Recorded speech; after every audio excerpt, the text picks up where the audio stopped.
No, you got outsiders playing the most shit-hanging, repulsive version of Counter-Strike I've ever seen, beating bums as they do it. They beat Mouse Academy twice to do it. They beat Fnatic with a new IGL to do it. They beat perennial bottlers Heroic in the final. One of the worst finals of all time. That's what you deserve until we fix this format once and for all. It's been a while, but we're back with the Four Horsemen. No, it's not in response to any particular event that has happened, guys. It is just the state of the year for Counter-Strike Global Offensive, where we air our grievances about everything that's wrong in Counter-Strike.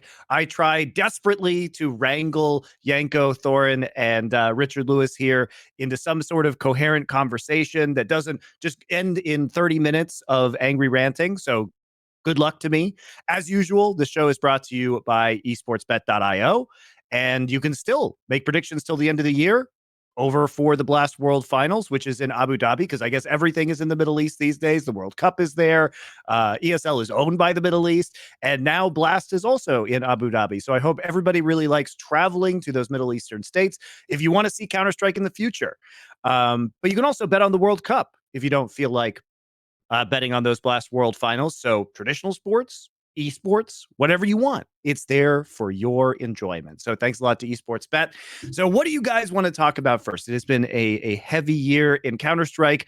Obviously, we've had the ESL and Faceit merger that we had a previous Four Horsemen about with Nick, who's an executive over at Faceit and is remaining with the ESL and Faceit group. We have, I don't know, the ESIC conundrum that continues to occur. We have all of these angles, such as the Ukraine-Russia war, which then resulted in Virtus Pro dropping their sponsorship, and then that team ending up actually winning a major, which is very weird for an orgless team to come out and actually take a championship. So where do you guys want to start in this milieu? Janko, you're the guest, mate. You Takes should you pick the fancy. first Go one. on. Yeah. Really, you're gonna throw this over to me? Yeah. It doesn't have to be those as well. I guess, like, for example, I would say as a greater point, I would even say, aside from like drama and industry, even the game itself's in kind of a weird spot. Like a lot of people think the map pool's a bit questionable. The CT economy's probably lasted too long. I think there's a bunch of problems. The M4A1S, the only thing just got nerfed recently. There's a bunch of angles, Janko. What's taking your fancy at the moment? well, that makes it easier a little bit, but let's say that's more in my area of expertise. But I think, for sure the games are probably a little bit too long, right? Like if you look at a best of 3 series between two good teams and it goes 3 maps and there's an overtime or something, no, you can't, a match shouldn't last 5 hours, right? Like 4.5, 5 hours. I'd say as a general rule, because I've done a lot of watch parties, it lasts an hour longer than it used to. Yeah, and for me is, one of the ideas that I had, and you can't blame the players really, like they're just playing the percentages more. Obviously, the outsiders guys, right, like being the sort of in their Virtus Pro days to a fault, playing slow. Now they made amends, but even with other people following suit when it comes to CT side, even at the major, they were still a step above everyone else, and it was one of the reasons why they won the tournament. So I don't blame it on the players. They're just trying to win, and that's the way it makes most sense to win the game. So what I would do, my suggestion was make it MR12, right? Because I think I didn't, pull the stats for this, but I feel like a lot of games, they are 12-12, 13-13, then they go into 15-15, right? Like, so games don't need MR15 anymore to be really decided, simply because first the economy changed, right? So you have more gun rounds. So it's on. Before, the problem was if you put MR12 with the old economy, you lose the pistol, you're down 3-0, you win the first gun round 3-1, then you get reset to 1400, then you have to double eco again. So, you could play like 3 proper gun rounds in a half and lose in MR12. But with the current economy and the way players and teams are playing, I think that could be something that would be cool for, I don't know if, ESL and Blast can really pull it off, but some of these lower tier TOs, right, tier 2, tier 3, to organize the tournament, just make it MR12. So we have like at least some data and like have a couple of tournaments where we see how it's looking and whether it's something that would be a big difference or not, right? You can't just make that change with no information and no data. So I think that could be like an interesting thing, an interesting way to use it and kind of play around it. What do you think, Richard? Well, I'm gonna just call it fucking straight. This is the first time ever in my life I have been bored watching CS. I was sat there during the major, usually a joyous occasion.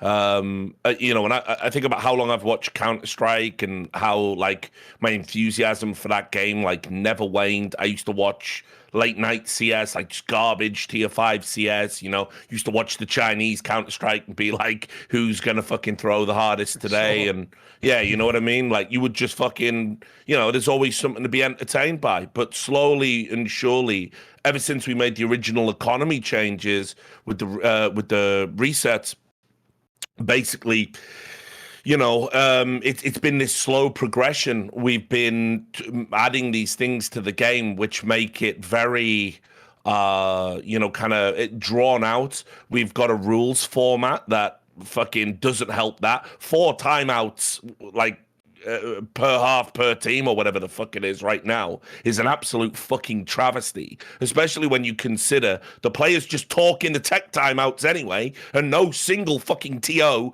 can get through a tournament without a tech timeout. That's another thing, by the way, that doesn't help the broadcast either. The game itself encourages tons of like 3-map series, 30-round games, overtime, but then on top of that, like Richard says, every tournament at the moment has like, usually I'd say from the matches I watch, like a tech timeout a match. I'd even say a match roughly at this point. Listen, one time out of half I'm willing to work with because, you might need a hard reset somewhere in there. But the fact is 4 is too many to the point where it's almost frivolous to take one. Your opponent loses a round and you take a timeout just to let them stew on it, right? Remember how legendary it was when we saw Carrigan do that to Fnatic in Columbus 2016, because people didn't do that shit. Yes. Now people do it every single fucking map. So that's one thing. To Janko's point about MR12 doesn't fix the problem because pistol rounds are a fucking abomination in this current game state we've got, where we've lent back to the game being as it was originally conceived. It's CT sided. The T's have to do the heavy lifting. Now, yes, some maps do get it to like 55, 45 in this current meta, but some it's closer to 60 or whatever. And I don't have a problem with that, but you've got to think about the pistol round just breaks it down to a 50-50 for me every time.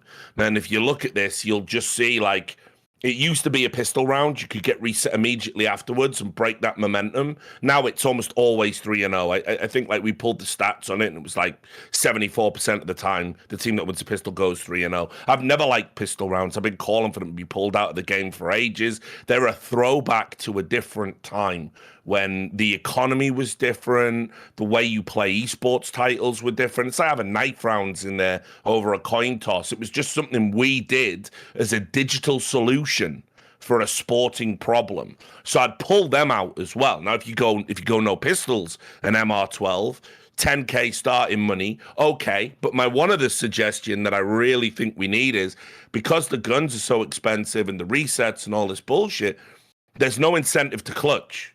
There's no incentive to clutch anymore. Yeah, that's true. You save the gun. So I want to see implemented in the game a financial reward for clutching, where if you're in a 1vx situation, if you win it, every kill you get gets a little kill bonus. Like maybe it's worth double the money or something.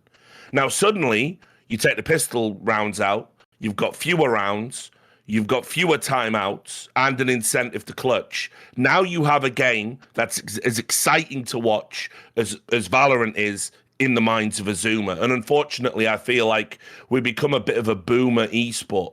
We've not moved with the times and the trends. And it's why it's why I just can't, like Virtus Pro, by the way, as a team, they take that palette and just paint a picture of absolute shit with it. Like, they are the worst team to watch.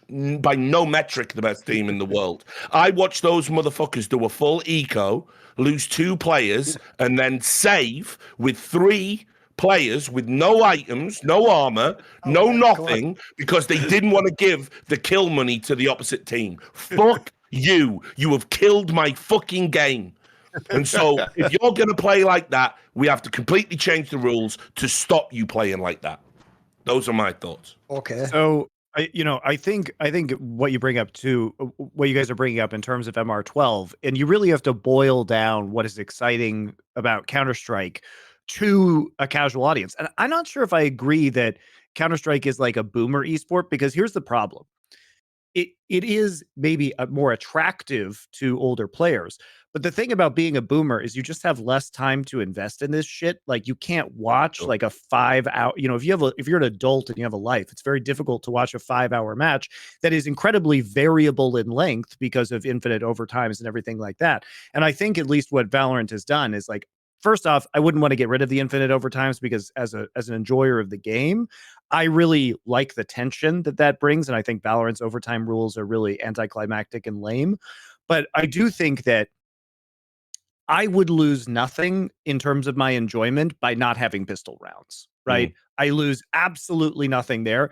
It's the part of the game that I would like watching the least, and also develops a very weird and specific skill set that is irrelevant to 95% of the rounds that happen in any given game. So, like, I don't even understand why that's a thing. I mean, I know it comes historically, but at this point in time, it feels like you can easily get rid of that part of the match and make it considerably more exciting. Yep. Problem, as always, with all Counter-Strike discussions is this is how you know we're all like veterans of esports. No one's wasted any time going, Valve could just roll back. No one's even said those words, because that would be a waste of literally the breath coming out, the energy going to my brain to make those thoughts, burning some carbs for calories to think that would be a waste of everyone's time. Like, it will never ever happen. Like, I mean, Richard nailed this the other day in a video where he even said the annoying thing about game devs, and by the way, I've met Valve, they're included in this, is it's even worse than that they don't want to hear your idea. You nailed it, Richard. If your idea is too good, they definitely won't be doing it now, because you give them that idea. You almost have to go to them and incept the idea that you want with like a shit half version of the idea, and then hope they can make the mental leap and figure out what they should do better than that. And then they'll get to, because it'll be their idea, then they might actually implement it. So spoiler, you notice no one's like, let's revert the economy. Because I have to say, Janko, I used to get mad triggered back in the day watching all those games in the green room with the hard reset economy, because obviously, yes, if you're watching, sometimes it is going to make upsets where the lesser team wins, because famously back then we used to have a line in the analysis desk where we used to say the game usually is actually like maybe like 4 rounds a half, and it's more like you've got to, this is the cool thing though, I realize now, you knew where they are though, you can sort of see them starting to develop, and you can sort of figure out, right, this is, and so as a result, I'll even say it also, by the way, increases the amount of gamble you do when you do like a force buy, or do you save correctly if you've got that round coming up. So what I'll say is, at the time I used to get annoyed because I was only looking at the downsides of it. I actually think what we've got now is way worse. Now is a nightmare. Now is some grey mess of like, it's a million rounds. Like, how many times now when someone's down like 8 rounds do you really go like old school Henry G, like that, the game's over, they may as well start thinking of the next map. There's no thing of the next map. We're going to get like 4 more gun rounds out. What are you talking about? Maybe more even. And on top of that, like, people are just going to be buying all day long inside the game. Like, there's barely any true saves as well. Everyone's getting a fucking MP9, and this guy's got a 5.7 and I've got a scout, and like, it's the game's a mess the other way. It's like by wanting to get rid of what seemed like a flaw, we've gone into, I put it this way, I'll use the old line, like when every round matters, no round matters. That's what it feels like in Counter-Strike to me now. That's why actually the pistol part's a really tricky part, because the joke is the pistol is the only part of the game currently that has this real uncertainty to it and can throw the game. But yeah, so I don't really know, because I know what you mean. Like, if we have to stay with this economy in this game, and we can only basically fix around it with things like the format, yeah, less rounds is better right now. I mean, it would just be an obvious way they do it. How we get there, I agree with you guys. It's tough. Do we take pistol rounds out? Do we just do less rounds? If you don't take out pistol rounds and go down to MR12, you've turbocharged pistol rounds. Yeah, well, I think that's the issue. To some extent, but when you know you have less rounds to work with, what happens now is you lose pistol a lot of times, you force the second round, then you lose, you have this almost a full eco on the third, and then you buy down 3-0, right? But something that outsiders have been doing more than other teams as well is on CT side, they don't force the second round. They just full eco with USPs and then buy the third round, right? Which is not optimal. I think sometimes it depends. Like, if James gets at least 1 kill in the first or the second round, then he can buy an op with no armor. If he doesn't, then he'll have 44-50. So sometimes their decision might depend on that as well, whether he got a kill in the piss round. But also, just to add to what Duncan said about, if all rounds if no rounds back, whatever. The problem is also for players individually, right? Like there's less on the line for them to make plays and take risks. Like before, you could tell who had it on land, right? Because if it's 12-12 and it is one of those reset rounds where like if your team loses the round, you're at 1400 and you have to double eco and you're probably losing the game at that point because your next buy is also shit and your opponents have all the momentum. Are you going to go for that push that, you feel like you should, but just because you don't want to be the one who, are you going to play not to lose or are you going to play to win? So you lose an element of that as well, especially towards endings of games, because you're less prone to get reset like that towards an end of a game because the money bonus keeps ramping up. So obviously if you're winning and coming from behind, your economy will be good because you're winning rounds. And if your team that's losing and is struggling to close out the game, well, you also have the money bonus full, like at 3,400 or 2,900, right? So you'll have at least something to work with, right? As Richard also said, saved guns and whatnot, right? The op. I talked to the Fnatic and Outsiders before the quarterfinal at the major, right? And I asked Mazzy, who's the in-game leader of Fnatic, about the pressure of playing Outsider, and he says that's the biggest problem is those rounds where they say one gun, like one M4 in an op, and play 3 pistols or 2 pistols in an SMG. It's you don't know, those rounds are more difficult to call against because you don't know. Sometimes the op and the rifle will make a play. Sometimes the shit guns will make a play first and the op will be waiting somewhere else for a reaction to those plays, right? It's more random. It's more difficult to call and just put so much pressure on you. So while I was still coaching, the economy was the same. So you could feel that coming back on the T side or whatever it can be, you have to make so many good reads consecutively because the opponents they lose a side and they're 3v4 or 3v5, they're just going to save and you have to do it all over again. So I don't like it. I think another change in addition to maybe MR or whatever can be if you're losing, your loss bonus is ramping up, you win a round, it doesn't go one down, yes. It goes maybe 2 notches down. Right. So that way, I agree with you guys as well. We've talked about this as well, in green rooms and whatnot, trying to think of ways to incentivize going for it more. Yes. Right. And not to make savings so worth it. And Valve tried a little bit, they expanded the blast range on some of the sites. Right. But it's hard because even what you said, Richard, the clutches, you could be in a 2v2 and going for it, then a guy is all of a sudden left with 1v2, but he has all the info, and let's say the other 2 guys, then it's not as hard of a clutch, right? It's categorized as a 1v2, but it's not really a 1v2 where guys coming back from the other side. So those things that involve in-game stuff are more difficult to figure out. There was even punishing CTs, giving them half of the loss bonus if the bomb explodes. But that's also super fucking harsh. Sometimes your opponent just outplay you, right? And should you really be punished for, your opponent's playing well? You're in a 3v5.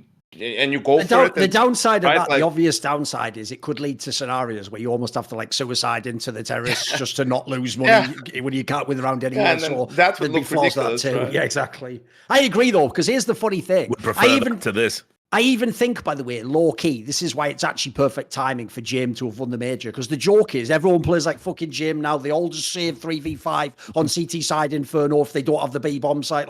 Why would they go into the meat grinder and just get chewed up and have no guns? So the real problem is everyone does that.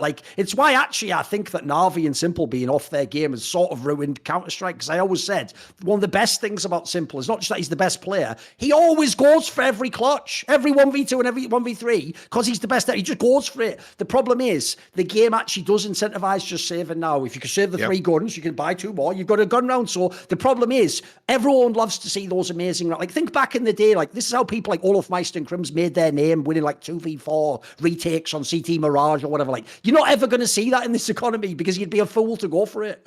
You also just see the disgust on Simple's face sometimes when he knows he has to save, and he's just so sick of it himself. Even Outsiders in a game, it was the last game of the half, right? They were 2v4 CT side Dust 2, and the opponents had B side, so they were retaking 2v4 B on Dust, and they won the round, right? They used their utility well, and the other team fucked it up a little bit, but they just won the round. It was, I think Maui lost his mind because he was you see when you like have to go for it, you can win these rounds of course, and whatnot. But yeah, that stuff is just sometimes it's really hard. I mean, to for me, the writing was on the wall when people were literally earning a paycheck to be somebody on a team that just plays with an SMG, like it's fucking Call of Duty or something. You know what I mean? That was wild, wasn't it? I know. Like all of a sudden, we had like people argued for years in CS, like, oh, there's no such thing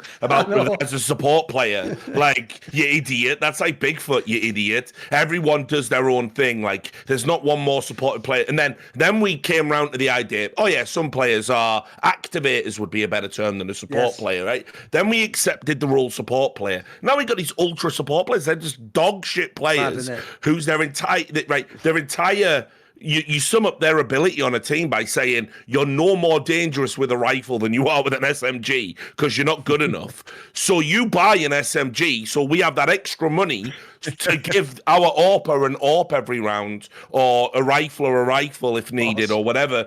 And it's not just Sanji, because you're going to go, oh, Richard's picking on Virtus Pro again. He's a hateful person, but like, no, there've been a number of players like this, like, and it's fucking trash. It's trash. It's trash that you get a full paycheck for being half a fucking player, because the meta encourages that. Like, it is like some sort of bad Reddit meme, innit? Like, I main the SMG and 5.7, like in pro play. Like, what? Yeah, how are you playing? I know. There was a lot of that. Look, obviously, like, there's lots of topics to get through, but the problem we've got is Valve are never I don't even know how we ever got Valve to codify MR15 in the first place, because for people who don't know this, obviously what you did back in the day with 1.6 and CSS, we invented the rules, and we had configs that we ran on servers that we just played the rules for. It was like MR12 and MR15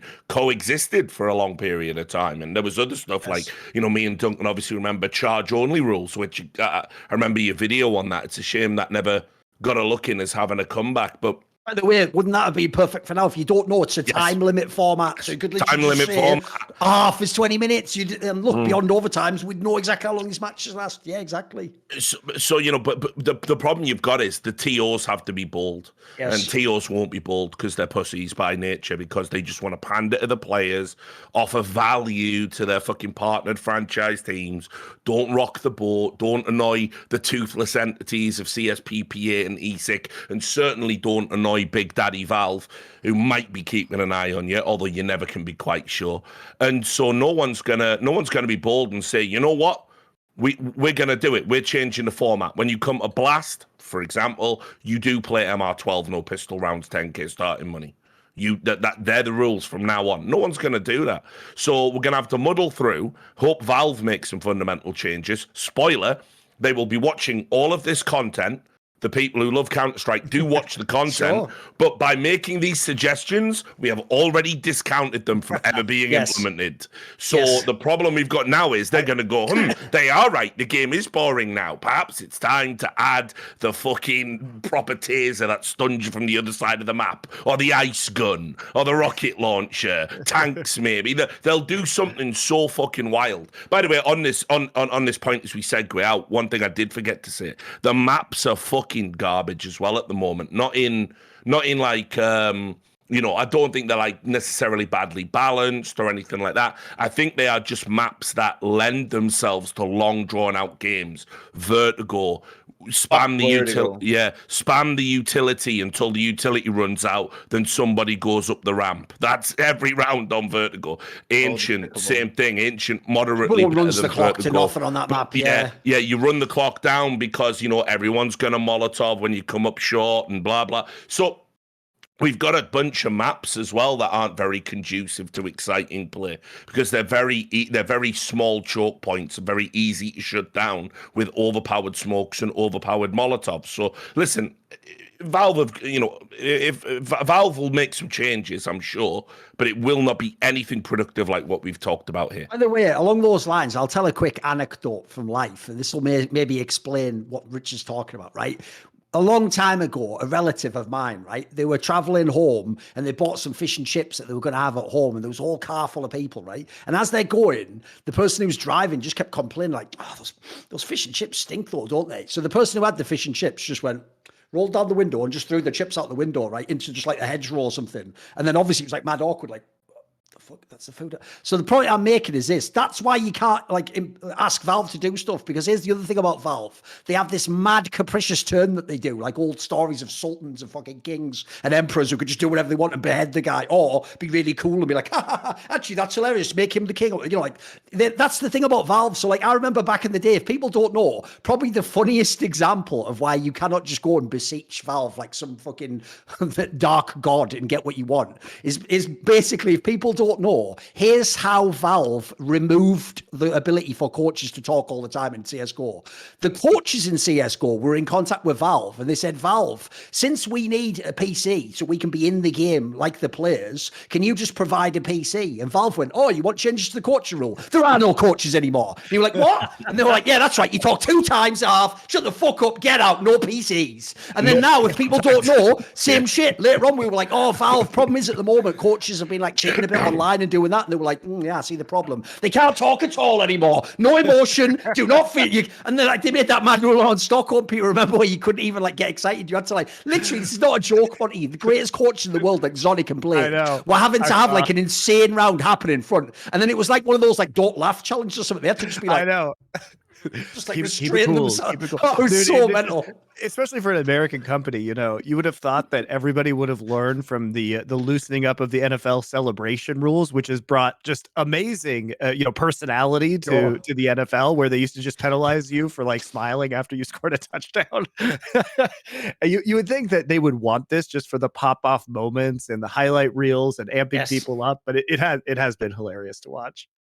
And it's like, if people don't know, like, they just do changes no one asked for as well. Like, that's the other thing. You wake up one day and they're just like, right, this gun now costs 500 less and does 40 more damage. You're like, nobody was even asking about that. Like, that's why I'm so scared. I always feel like let's find solutions that don't involve Valve for now, guys. We'll leave the Valve. That's like that's the fucking nuclear option. Let's find things where we can work around the game. Because as Richard says, back in the day, Max Rounds was just a command in a server. Like, you didn't need Valve to do it, so you could change it. And eventually, luckily, they sort of clocked on it was the better approach. Yeah.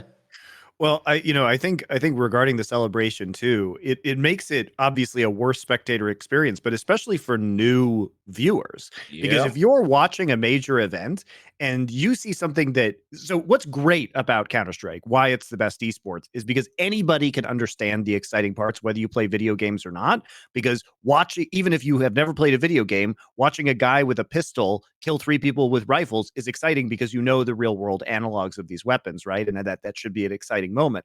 But when the coach has to just stand there and be stony faced, you start to question whether what you saw was good or not. And it makes it very confusing as a viewer, because you're like, oh, I want to see the emotion after this big play was made. But when there's no emotion, you're like, is that just normal, or am I stupid for misinterpreting this play and thinking it was hype? And so I think it actually just makes the viewing experience very, very bizarre. Well, I mean, the TOs don't help with that. I mean, because let's be real, half the time the cameras aren't synced up, and then the other half the time you're like, you don't even know. They cut away. They're so desperate to get the players on camera, that when they're in a save situation and they're being hunted, the amount of kills you don't see.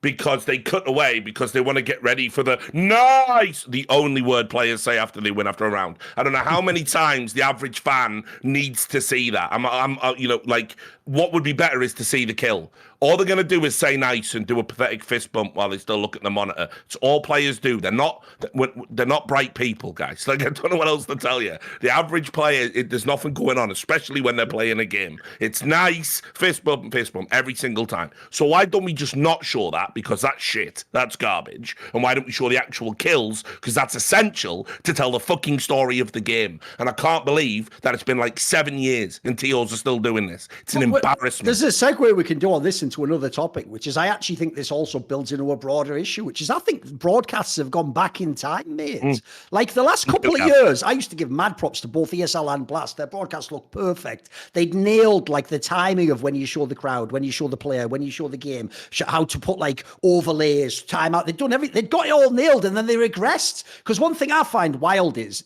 this happened at the major. People might remember. I'll give you an example of a round because I'm the esports historian. It was a round where Navi was playing against Furia, and I think it was Perfecto won like a 1vx on Mirage. And when he won the 1vx, he ran over to defuse the bomb. But because these producers, which is the point I'm going to make now, religiously, like Richard says, the second they think they don't have to show another second of footage, they cut instantly to the player or the crowd, and they cut to the crowd, I'm not joking, while Perfecto attempted a defuse he did not pull off, and he lost the round. Yep. This is in a major, in the fucking playoffs of a major. So like that, by the way, happens religiously. Any diffuse that's questionable, unless I can tell someone just tells them in the ring it's going to be close, like they just cut. They cut straight away. Same for the kills, like you're saying. If you're playing like Inferno and someone saves and they're just in like one of those obvious areas, like the fucking apartments or so, don't ever cut away. That kill could be really big for the economy. Maybe that's their whole save. Fucked if that guy gets caught. Like this is because what it implies to me, at least, this is just an outsider. I'm not at the events. It implies to me like either they've, like, I mean, I know at ESL this has happened. They've either changed some of the production people, so it's newer people or just not as good, or it's people who aren't as tenured in esports or Counter-Strike, and they're just going off this logic of you always cut. Because that's another thing. What it ties into is there's the broadcast point, but the other point it ties into is part of the reason they're also doing this, like in that example there, Monty, the reason they cut to the crowd is that was the fucking IEM that we have a crowd major. So there's another thing that's become a massive deal, whether it's Blast fucking in Copenhagen. Wow, Danish people like say it. Like, yeah, no shit. We all know that. Like, they're the best in the world, you moron. Then we're in Rio. We have a crowd. Even when you don't have a crowd, you're telling me that. Like, that's also the level of gaslighting. Right? They're telling me the crowd's the greatest, the passion. You don't understand, Thorin. I'm Carmack. I know last week it was Poles, but this week it's Brazilians are the new superior human beings capable of watching CS. Then I go, all right, brilliant. I'll watch the semis of the World Championship. Is this in the wrong stadium or something? Where's the fucking crowd? Like, Nate, that's another issue. So I've opened up the whole can of worms there. What do we want to go with on that? All right. Well, first off, like one of the things that I just hate in production in esports, not just in esports, but in sports, but it's less common in sports than it is in esports, is just production masturbation, where it's like gratuitous crowd shots that are completely unnecessary, trying to show off tech like augmented reality in really bizarre situations where it's actively detracting from the viewer experience. One of the things that really tilts me is when they're doing like a feature or a hype video, and instead of full screening it for the fans at home, they'll like show a stadium shot with that hype video on a screen in the stadium for like 30 seconds just to show off the crowd, when I really just want to be watching the hype video and I just don't give a fuck about the crowd. And I think that part of this is probably just inexperienced directors and the fact that maybe they don't have, honestly, probably the best thing they could do is hire an experienced observer to be the game director and decide when those switches occur. But something that's confusing to me that happens all the time in esports is we've had the tech for like 15 years to do reactions to replays, right? Like player reactions after a replay. And considering Counter-Strike is a game that has downtime literally every round, in that way, the pacing is perfect in this game because you always have time to revisit those moments. You should never really, in my opinion, you should never really be cutting away from the action, because you always have the option, if there is a good reaction, to then show the replay with that reaction at the end, right? You don't need to catch it live. What you need to do is capture the game live, because there's always, in the CS, there's always going to be that opportunity to bring it back with a reaction shot. You know what I mean? Yes. Oh, by the way, the other thing I forgot as well, I saw the chat mention this. This is even more egregious. It was bad enough they were showing the crowd. Brazil especially, they would, no joke, in one half do like 4 or 5 kiss cams. This is not a joke. Literally, like at a baseball game, we got 8 hours and it's wasted time. They were doing this in the game. They were doing kiss. And by the way, they were even doing the ones that aren't even funny, where it's obviously people who aren't a couple, just going like, 5 of them were Janko. Why am I watching this? I know. Like, why am I watching a bad TikTok video, but during your match, basically? Like, what is this? Come on. Well, for me, it's like you really understand the term time is relative when you work on an esports broadcast, because I've heard multiple times, like, I'm working the second series and the first series was a 2-0. And, the producer goes in my ear, we get on the desk, or, we have to cut this and this out. Like, we have no time. And I'm like, wonder what needs to happen for us to have enough time. As far as I know, Janko, if you go and check now, most events actually schedule for it to be a fast 2-0 in the like times, because they don't do the accelerated schedule. So they just make it for 2-0, so it almost can never be on time for the second series, right? Like ESL gives 3.5 hours between series, always at their tournaments, right? Like I see that Blast now with 4 best of 3s, they give 3 hours, which is we were just talking about that a series can go potentially for 4.5 hours even, right? So it just depends a little bit on luck, how the series go, whether you are lucky with some stomps, whether you get into overtimes and whatnot. But for me, it's also, there were times at different tournaments where I feel like a trained monkey or a seal could do what I do. Because it goes from like the same interview with a player where you get nothing from the player. It's just, hi, you're feeling great. You think you're going to win? Yes, we're going to win. Any surprise in the map? We don't know. We were prepared for everything. Great. That's just, thank you for that interview. That was very helpful. And there's so many assets, and some are good, some are maybe not as good, where I just hear in my ear, it's like, oh, we have to go straight into the next thing. What's the point of doing anything if you can't even react to it? It's like, a player may say something outrageous in an interview, right? And I have to just stand there and wait for the host to throw to whatever it is, like the next thing that we have. For me, it was just mostly from not just myself, but some of the talent trying to kind of change the run of show a little bit so that we have more time just to showcase our, and just like talk, just react to things, right? And have a little bit. Desk is easily the weakest part of almost any esports broadcast I've seen. Almost like across the board in every esport. Probably bar League of Legends, in my opinion. They just get so much time on that one. They have dead people, It's not just that. It's like, I don't think there's any secrets to anyone who's paying attention to these broadcasts that, not tech issues, but issues within the broadcast happen. There's like miscues from production here and there. There's like things that are off, like people may be rusty. There's people changing in the production room, whatever. So it's like, if that's like where the struggle is coming from, why keep focusing more and more resources, like Monty said, like the production masturbation, right? Like, wouldn't you want, maybe because you are hiring the people, the best people you have available for the job, why don't you put more of the show in their hands, and that way they can just make it interesting? Like, for me, it was funny when it was Pro League like a season or two ago, that the two most talked about segments and in terms of like production or whatever were when there were tech issues. So people just had to fill, right? One of it was with casters and one of it was with the desk from the other shift, right? So it's like, there you go. It's like you just can give people a little bit more freedom, right? And you can create cool stuff. I mean, I always reference the inside the NBA crew. Like, yes, you have, of course, great people who understand the game of basketball and champions and MVPs and whatnot, but that show is so watched because of the chemistry between the guys, right? And sure, you get insight on basketball and analysis and all that stuff, but you also just get pure entertainment and you laugh your ass off, right? Because of the relationships between the people on that desk. And to achieve that, you need people who have chemistry, or they're allowed to build chemistry between each other, and they need to have time on the job to have like some good interactions, right? So esports production, like the in TOs, they don't understand what like an analysis desk is for, like they do in sports. And what it's for is it bridges a gap between the hardcore. If you do it properly, it bridges a gap between the hardcore fan, because like the average fan is a pleb. They don't really know the ins and outs. They don't know the X's and O's, right? They just like the game. They know what excites them. They can't tell you how these people are doing these things. They can't point to the minutia that's happening in game, but they love the game. And so they go away when the analysis desk is on. If your analysis desk is just for the hardcore fan, if you just have it's why when people used to say Duncan doesn't understand the game, it's like, yeah, but he's the sizzle on the steak, motherfucker, isn't he? He's the sizzle on the steak. Like, I got him next to a fucking pro when we do E-League. I got him next to a former pro. Let them talk about that shit. Let him bring up some historical context and make some fucking jokes and argue over the top of people, right? So, and that's what made the desks good. It's why I even knew when we brought Mo in, it was on E-League, it was going to work because he was an ex-pro and a fucking loudmouth.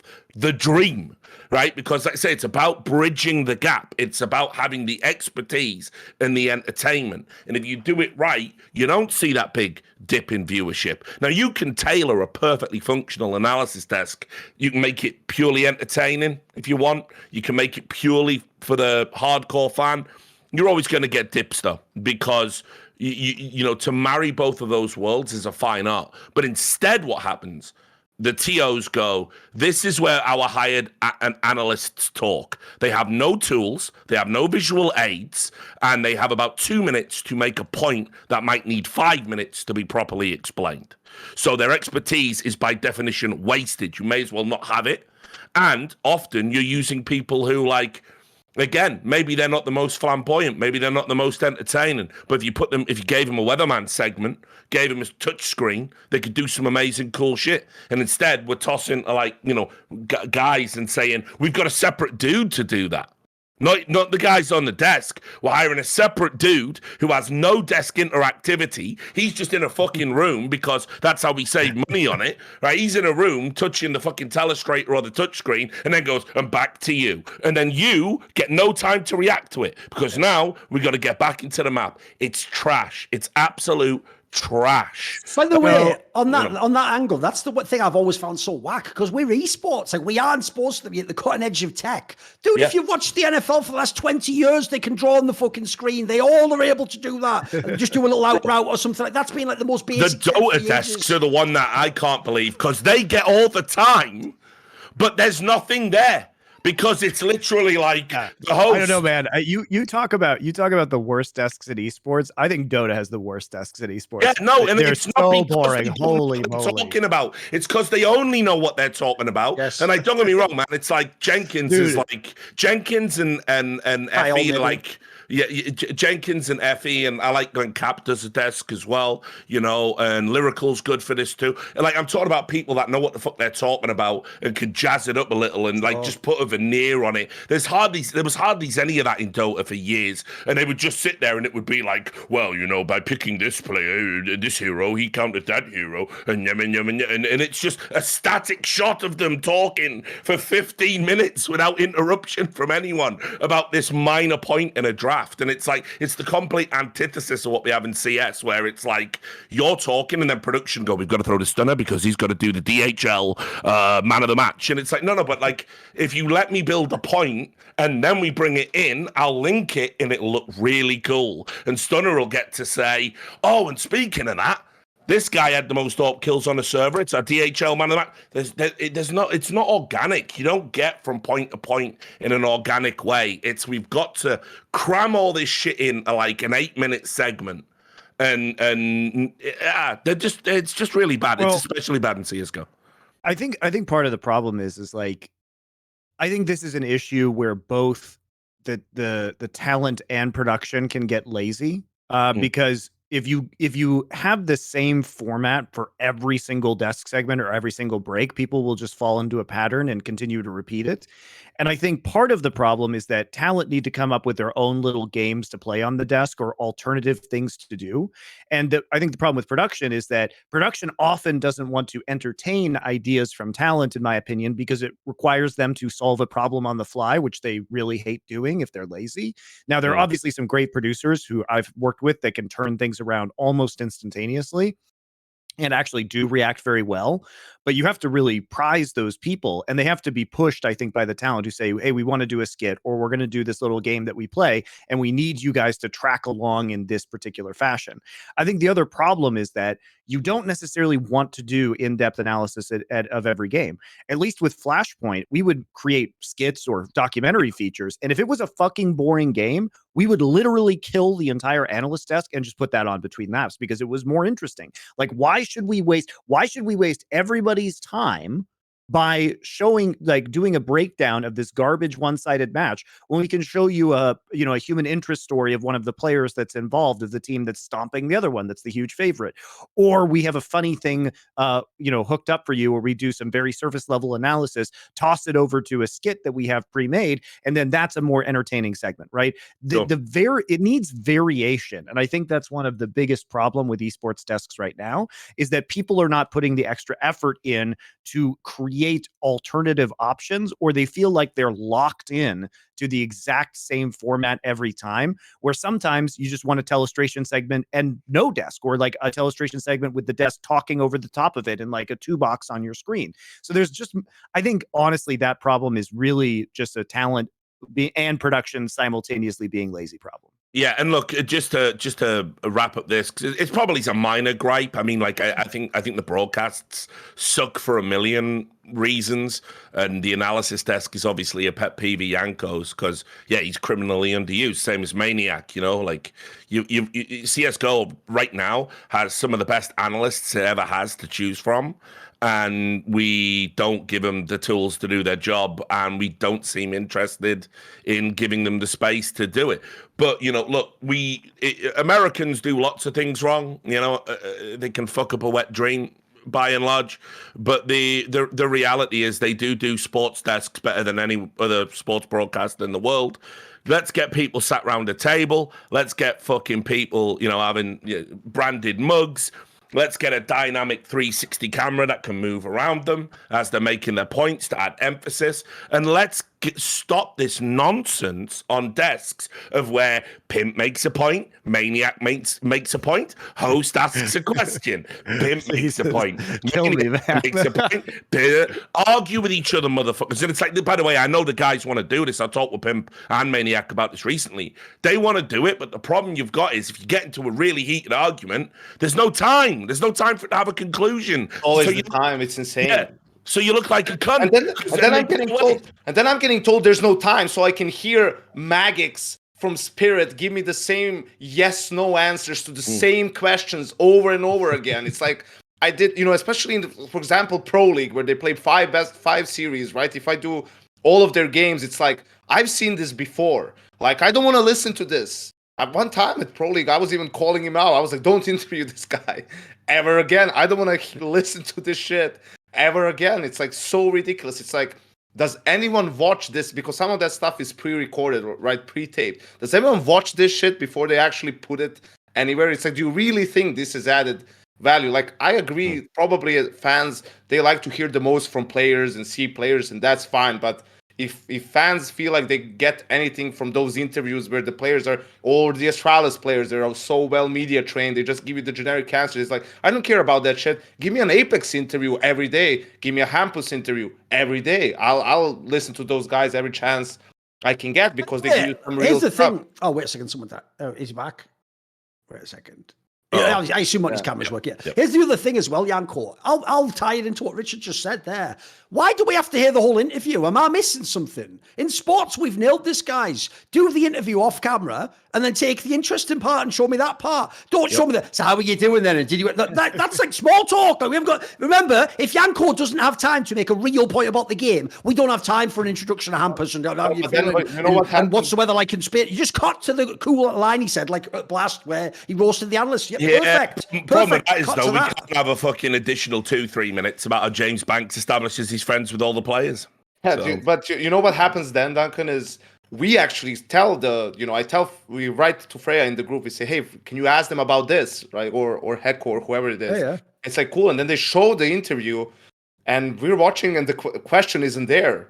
And then obviously, she's the first one who loses her mind, because that's the part they cut out. They cut out the one part we wanted to know about, because some guy didn't get the memo what's important and what's not important. So, I mean, yeah, there's a lot of like moving parts and things being figured out. But I think, to kind of not necessarily close out, but what you said, we were doing so great a couple of years back. I think that's because we started off with the basics and they were done really well, and then kept building on it little by little, right? And I think during COVID, a lot of that stuff was probably lost because just the show changed, everything changed. A mile off, right? We knew that all the shortcuts they implemented for 2 years to get the viewer tastes, like that we had these super refined palettes coming off the back of E-League, Flashpoint, everything was getting exciting, experimental. Pandemic happened, everyone's like, well, we've got to make these cutbacks, so now our shows have to be really flat, and people are in studios, and it's all green screen, and people had gone from being like epicures of like being able to appreciate all this stuff, and now it's just like, yeah, I don't actually care.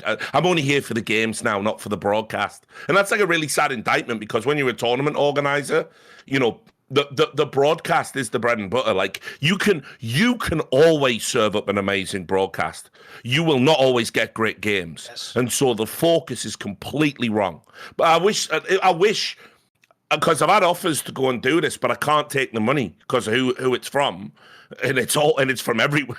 There's just no jobs left in esports that I can ethically accept. But I would build you just to kill a broadcast. Like, you know, I've been associated with W's. Like, say what you want about WSOE. Yeah, we spunked the money up against the wall and it died on its ass. But you go ask anyone about them shows. You go back and watch them shows. Wildly experimental, super good content. You know, like I know what works from a TV sports perspective, but you know, I can't go and build a show for ESL because reasons, Saudi Arabian reasons. I mean, the thing about Flashpoint 2, at the very least, was that at least the pandemic, you've got to make it like have a line. It has to be like 1,001 Arabian reasons or something. So that's like, you know what I mean? Like, there you go. There you go. Go on. No, it's just one reason. The thing about the pandemic and Flashpoint 2, at the very least, was because we were all trapped inside of Wembley Stadium in London. We had so much time to make content, and because everyone was there in terms of production, and we were all just trapped in this hotel together and couldn't go outside. It actually was probably, I think, the most creatively fruitful tournament that I've ever been a part of, because all we did all day was sit around and just come up with skit ideas and then make them on a green screen and then just edit them, and everybody was just like full bore there all of the time. So in a weird way, being in COVID prison, I think actually produced some of like the most creative content at the highest volume, at least, of any event I've ever been a part of. A little point to make, and it can either be, you guys can jump in as well if you have a take, or it can just be an indulgent little mini rant from me. So basically, that point I made earlier, it began, let's be real, it wasn't just ESL now with Rio. That was telegraphed, that was coming. Yeah. But in my opinion, it really began, you have to wind the clock back to Carmack with Katowice, which he has his own obvious biases and idiosyncrasies as to why he would big that up. Spoiler, it's another example of people selling you a false bill of goods. The reason they went to Katowice, to the Spodek Arena, a fucking like 70s Soviet value that does not host massive events, it's because it was very cheap and they were getting it like for free from the city, and there was all these other reasons why it crushes the margins and lets you just do an awesome event. And because by the way, all the downsides are fine, they're even positives if you just don't sell me a false bill of goods. Like, for example, here's why you can guarantee you'll always have the people who are going to fill the stadium up there, because they used to run on a capacity model where it was free to enter as long as you didn't mind if you got in now or had to wait in the queue. By the way, these are all brilliant solutions to problems esports has. I'd much rather have that than have all those IEM San Jose's where you're seeing stories on Reddit like, wow, I have found a box of 2,000 tickets I was given to give away for free. Yeah, that's whack. That's whack to say you have a crowd giving away free tickets or something. Yeah, these are all fine. But the problem was what Carmack and ESL did was present to you the notion that somehow Polish fans are just like the God fans. They're just the only fans that can truly be passionate and enjoy. Meanwhile, this is what I never understood about it. The same ESL, a company from fucking Germany, ran an event in Cologne, which is probably universally hailed as every year the best event. Like, the flaw on that event is mental and comes from the fans. The fans are probably the best, like the real concept of diversity in a palette of people with all different interests represented. They cheer for all the great players. I know this is actually something I've had to learn, sadly, going around the world, is actually something it seems like from British sports culture. There is a concept of fair play and sportsmanship in British sports culture where if people don't know, even if like Barcelona comes and plays your team and you're a Man United fan and Messi tortures you, you still applaud him when he leaves the field. You give him like a standing ovation because you appreciate great play. That's what Cologne's always had. So first of all, I never got it because aside from Carmack, it's like, yeah, I've got that, mate. I've spent the last 15 years trying to deal with that, but okay, we've got that part. Then it came into Blast, and I get why Blast were doing it because suddenly they had their own home crowd. They had the Copenhagen, the Royal Arena, which was the one they'd been building up the whole time from years and years and years since we first did that first Astralis one, Janko, in like 2017. It was all about that Royal Arena. And obviously the dream was have Astralis there, have all these Astralis fans, and have this crazy fever pitch home crowd environment. I get all that, and it has its own benefits, right? But the problem was this Brazil one, to me, just took that to the ultimate level, where it really became, I'm not exaggerating, you have to watch the broadcast. You can't, if you're at the event, you're going to think we're complaining for no reason. So there's two things I want to say. One, I totally get why the talent at the event can't stop going on about it, because it is an amazing once-in-a-lifetime experience for them. It's some crowd they've never experienced before, or they're seeing like sports, like football chants, where before, you know, maybe someone would have a sign and they'd wait for the right moment. No, they're seeing this organic. I get why you're loving it. The problem is this. If we're going to brag about the viewership of CSGO and we're going to go, we had 1.2 million people. Well, the majority of them weren't in that stadium, were they? They were trying to watch the broadcast. So please make the broadcast really awesome and entertaining. Because here's what I don't get. If the crowd is banging and you have crowd mics and I'm seeing shots of them and I'm seeing celebrations and drops, I'm going to understand that the crowd's awesome. I'm not an idiot, you know. I can see it. I can hear it. I can hear them respond to the game. Why do you have to reference it every fucking time the crowd cuts? Every single game, the same casters take turns to explain to me how incredible. Like, you're overselling it, guys. Like, what are we there for? Am I there to watch the spectacle that you gathered in one building, a bunch of fans, or am I there to watch a match? Like, I tried saying this to other people to try and make the point. Could you even imagine if they never shut the fuck up like that at a World Cup match? If in the NBA finals they never stopped talking about this home crowd and about how amazing that, it'd drive you crazy, guys. We're there for the sport. Prime example. Obviously, we just had England Senegal not that long ago. Senegalese fans they were doing a great job. Yeah, they were killing it. Yeah, didn't stop for the entire game, even when they were 3-0 down. Agreed. Wasn't referenced once. No, it didn't need to be. It just came off the screen, like you say. Exactly. I think it's also because it's way more common in football, you know, and there's way more crazier atmospheres than that any World Cup game that you'll have at a football derby anyway. But I agree that we were probably overdoing it across the board. I can tell for me personally, it is like you said, Duncan, it's like I've never experienced anything like that. I've been to derby games in Belgrade, you know, basketball games because it's a closed arena, right, where it's been not as loud as there. So the reason for me was it's like that, and it's for all of these players, it's the first time they're experiencing this. Like, doesn't matter where you played in Cologne in front of a lot of people and it gets pretty loud at times, but it's never for one constant noise all the time with the drums and the chants, and it doesn't get as loud as it got there. Like, I'd never had to press my headset so I can hear Trace. I didn't hear him like through the headset. I maxed everything out. I don't hear him. So it's like some pros then. And also you feel like you see through the games, right? Like even in the first two stages, you can tell how that's amplifying things that happen regardless, right? Like when someone's mounting a comeback against you, it's like you're starting to choke up a little bit, even in no crowd environments. But that's where the crowd amplifies it because you can hear through the headset just the ooh, the slow, like the little oohs and ahs, right? As stuff's popping up, and there's a legit, and the players themselves have said it. Simple has said it after the map or after the games. It was tough to communicate. So then a lot of our analysis, even in the pregame, would revolve around, hey, they need to figure out a way to communicate and like to how to handle this sort of a weird atmosphere to play, and that's going to be a big part of the game. But in general, I mean, I didn't rewatch all the segments to know like how much perhaps I personally said it or on the desk that I was at. But in general, I also am not a fan of that. Like, you know, I don't want us sucking like the crowd's dicks every other tournament, no matter where we are, right? Like, it's fine to mention it when it's a factor, but again, at the end, it's about the Counter-Strike, right? And if the other team is just better, like we saw eventually with Heroic and their T-side or Nuke against Furia, it's like crowd ain't gonna do shit for you. Like if you're sucking in, especially if you start losing, that's the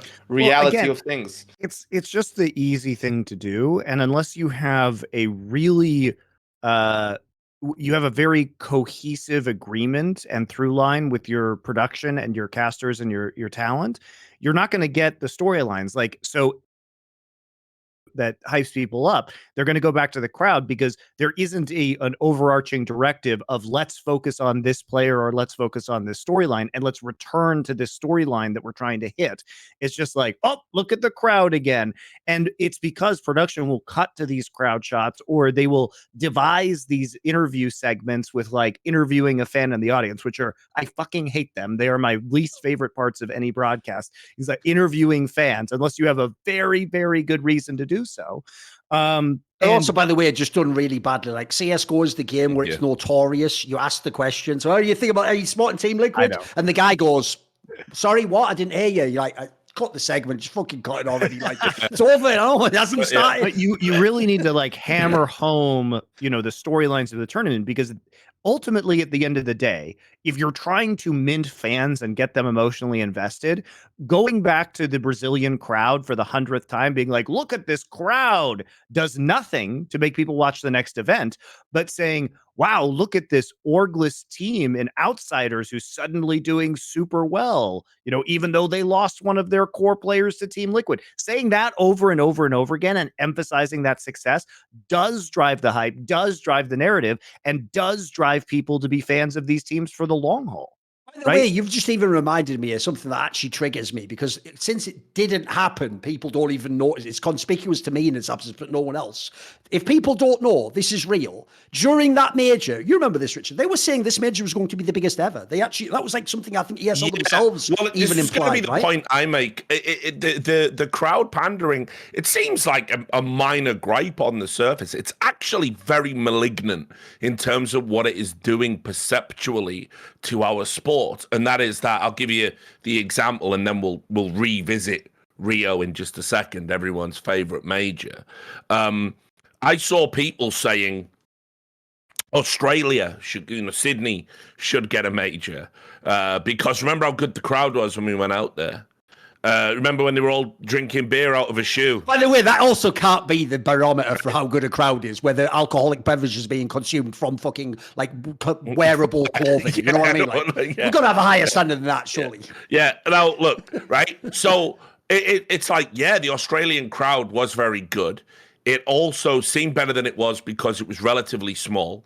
Yes. Australia, relative to its size, is a very small market for esports. That has changed immensely during the pandemic. There are loads of travel restrictions still in place, loads of issues around COVID protocols, and also infrastructure-wise, it's a bit of a nightmare just to have like all the shit you need to run a flawless long LAN tournament from start to finish. So why on earth would they ever get a major just because some dickhead drank beer out of a shoe?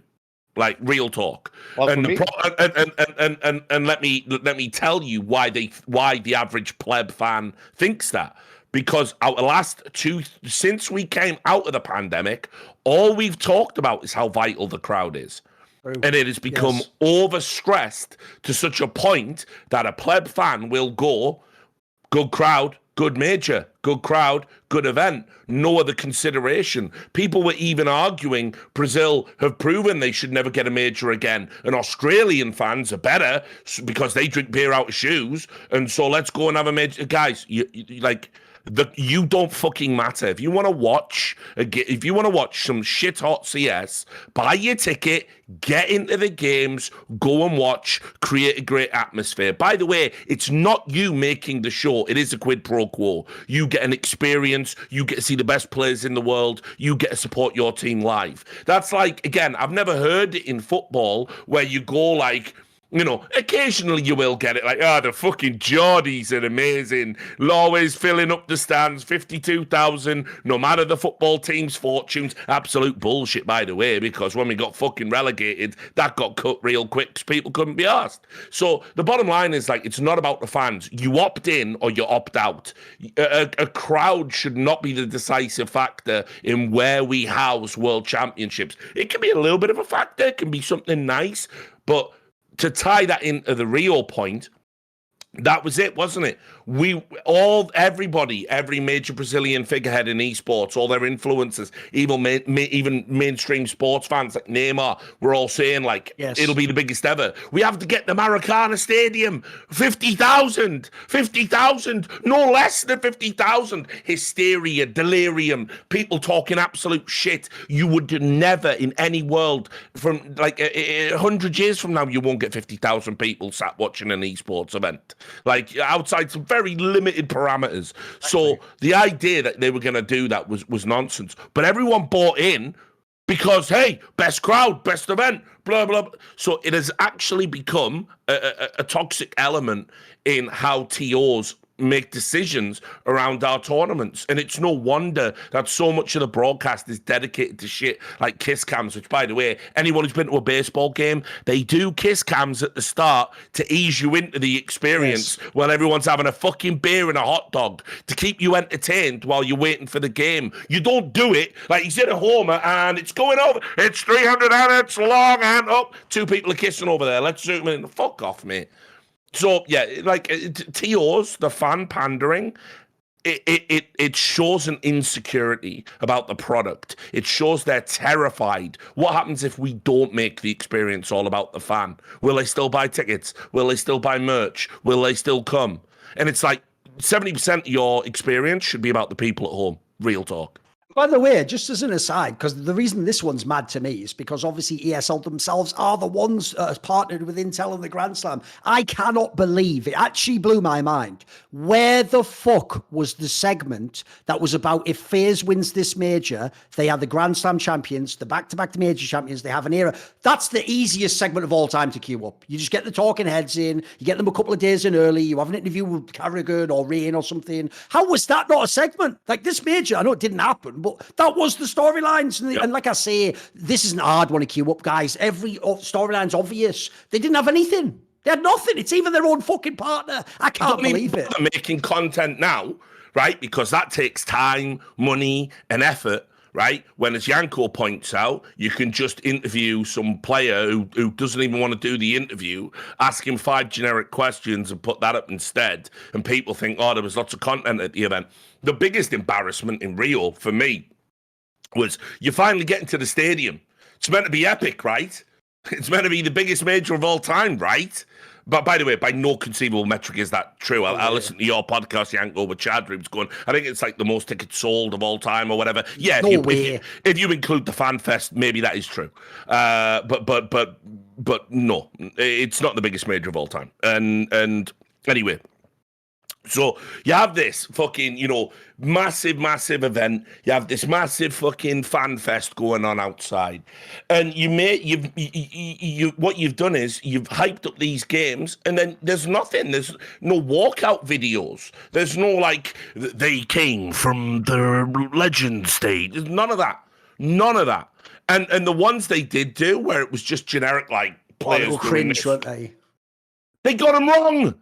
They for the mouse game, they used the next game's videos first. They didn't even show the right ones. They hyped up the teams in the next series. Right. And then you factor into that as well. Simple Player of the Decade award. You had one job. Put it in a point in the broadcast where people might be there. Just a thought, right? But instead, Simple accepted his Player of the Decade award, of which there's only been one, right? It's a prestigious award.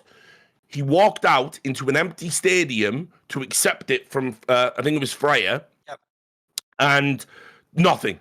And they misspelled his name on the lights that were going around him. And no hype-up video, no his greatest plays. Yes, exactly. None of that as he walked out. They had just a thing with his name scrolling around. By the way, I even thought the same thing. Spelled it wrong. I thought the same thing, Richard. Dude, you're at the major. Just get the other players to give like a 10-second soundbite on Simple. It's the easiest.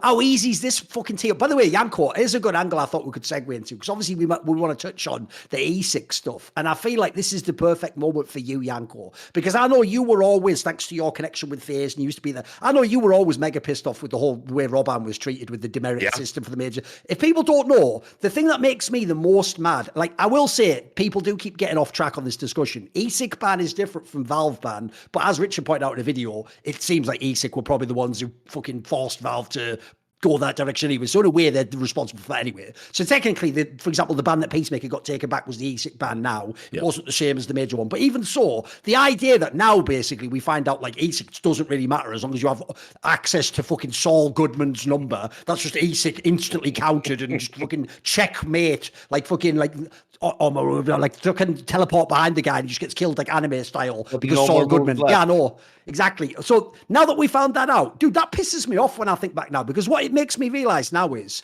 the only logical step is actually to unwind all those fucking bans, to say, like, fuck this stupid standard where if you just did it and you didn't report, you're the biggest criminal of all time. And actually, it's worse than the 100 one. It's people like Robban. Dude, he can never get that back. He can't go back in a time machine and re-experience his team that he worked with for years winning the major. Like, remember, the most majors anyone in history has won is 4.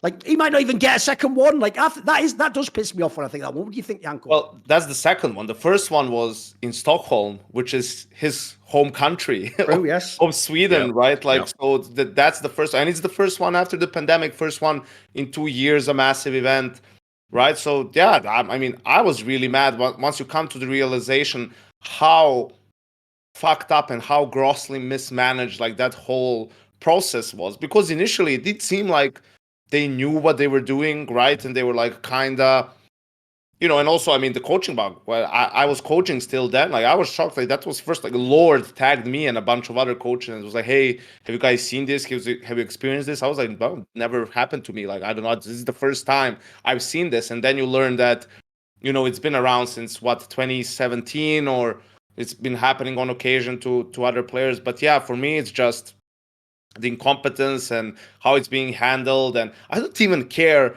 like, I don't even want to go as deep into details, whether it's like, oh, did Hunden relay the information, did the players receive the information, what was it? It's just like this whole process and everything, and you make these decisions and you're not even like, as soon as someone fights back at least a little bit, like, that's it. Like, that tells you how strongly they feel about their sentences and convictions and whatnot, when they can't even really fight it against the case that was the most publicized and whatever, the most obvious or whatnot. So for me, it's just, I'd like to think that I believe that a body like that should exist on some level, but not like this.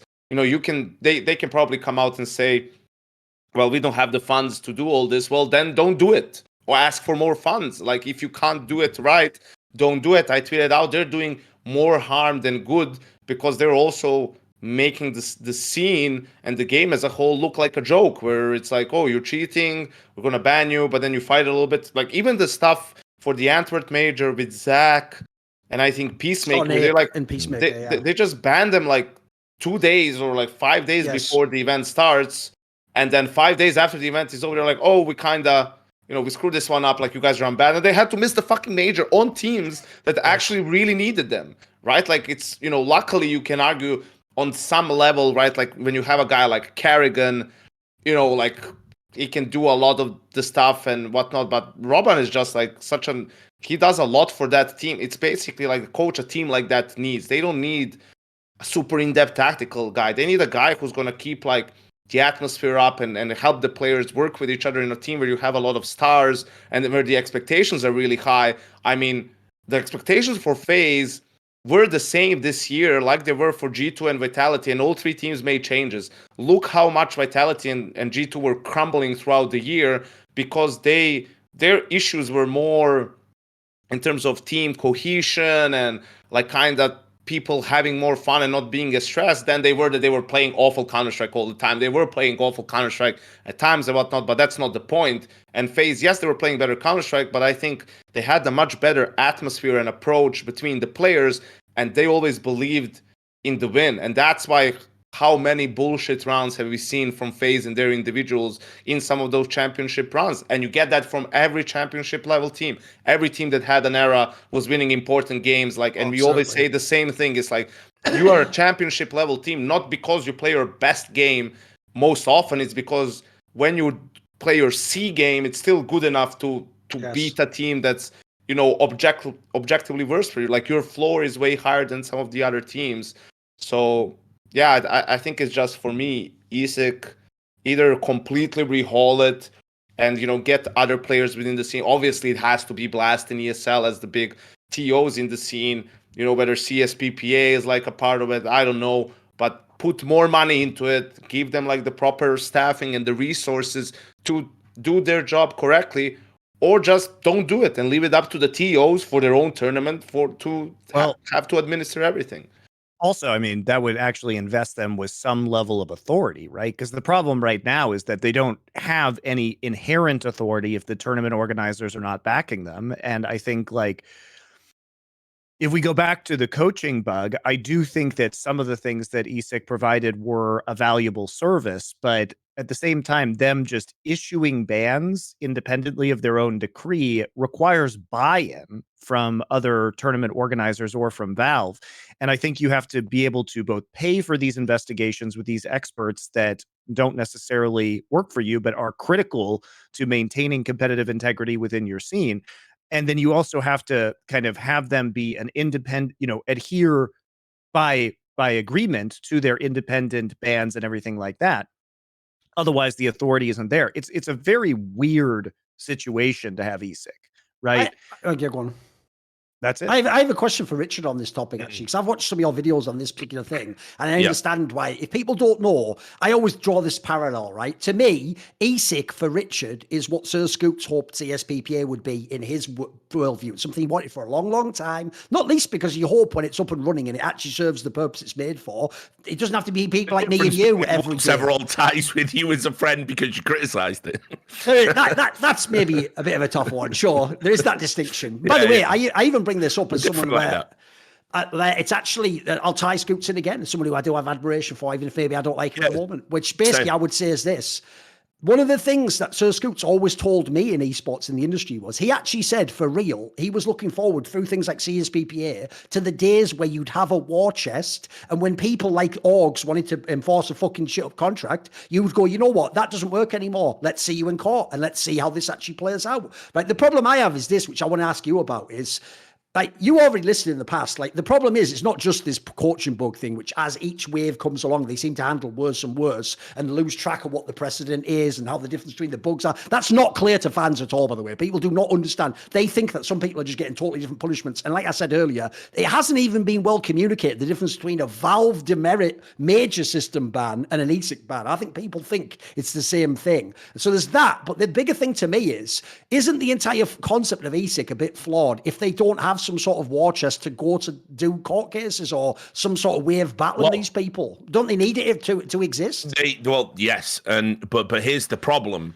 They're a non-profit organization, and we don't know anything about their finances. Nope.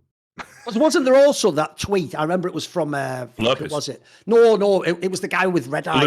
Luke Cotton. There you go, Luke Cotton, who's a UK veteran in the industry. He actually made a tweet famously when they first launched and said something like, if you're a non-profit, you have to publish like your, like, basically your books or something along those lines, right? Something akin to that. Have they done that? And that was back in 2020.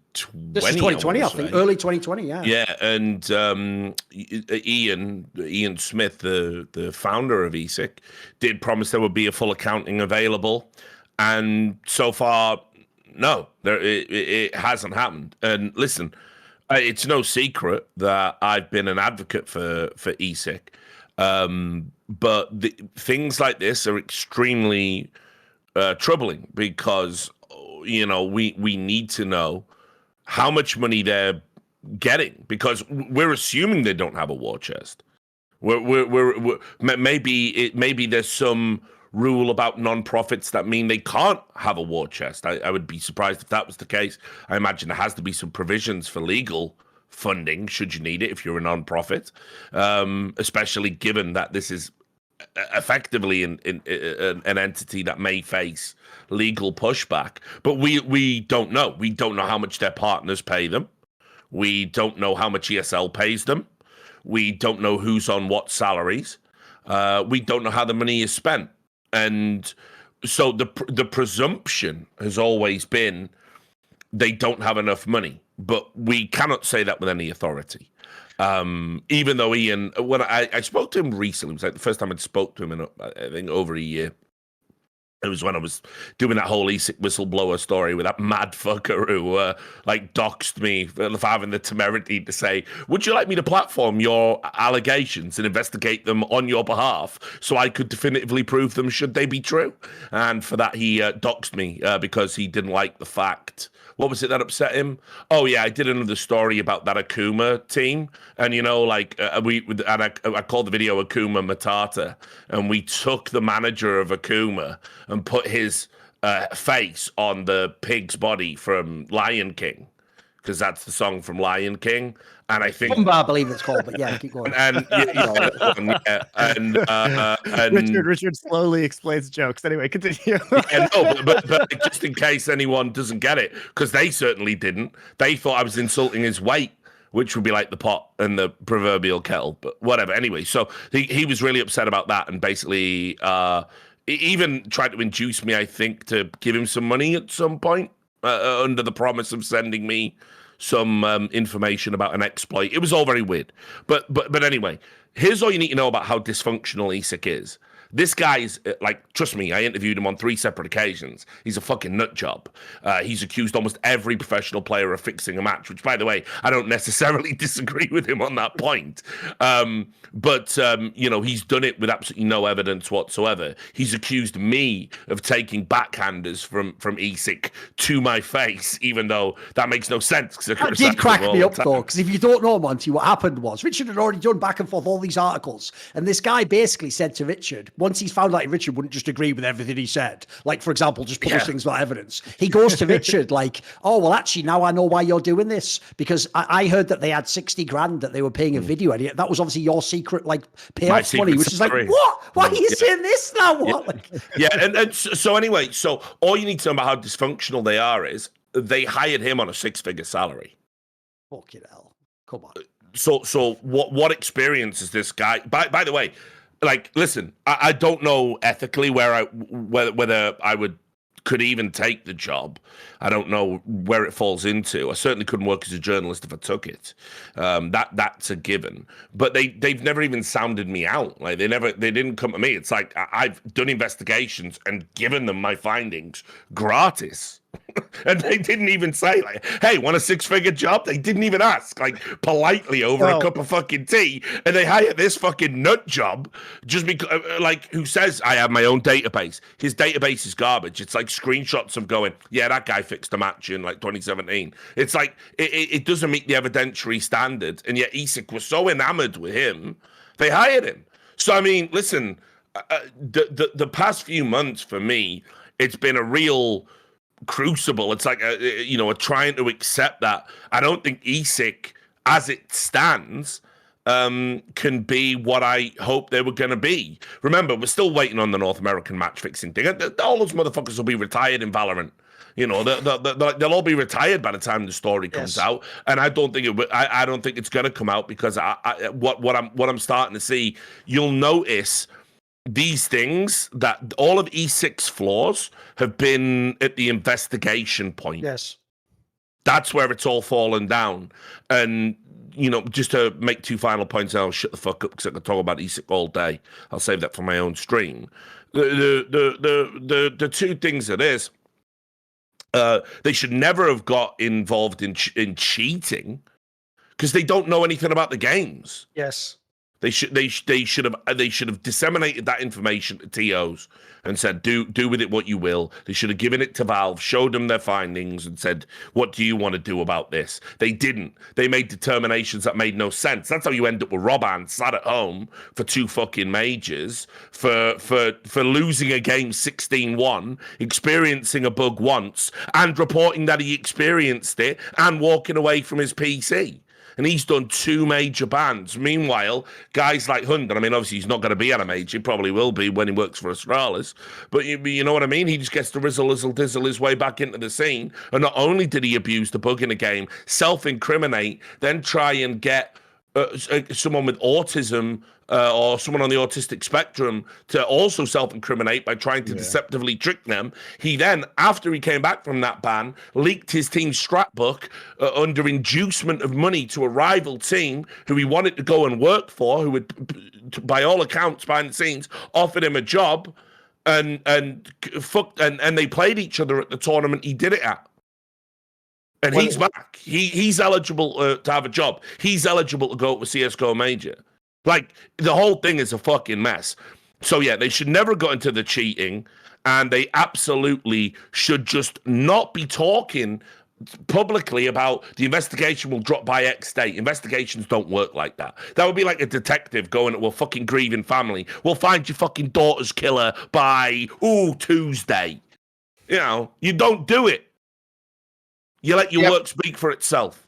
But for me, it's also, I was disgusted when initially the bans came out at the orgs who just, because they were banned from coaching. They weren't banned from Counter-Strike as the game or being involved in any capacity. Right. So the orgs that just moved coaches to like an analyst position. And I even know for a fact some of these coaches were with the team in practice in the same role. Yes. Right. So they would basically just at the time not be with them during the game and not be on TeamSpeak during the game. But let's say if a team is Danish and the players are all playing from Copenhagen, that banned guy could be in the next room, and in between maps they could still all sit down together and he could like prepare them for the following map. And it's like, I don't think there's any doubt that Hunden was like a good coach if we disregard like the cheating, that he knows the game and that he was like of great benefit to Heroic, or that Twista was very helpful to Ents at the time, right? But the point is, like,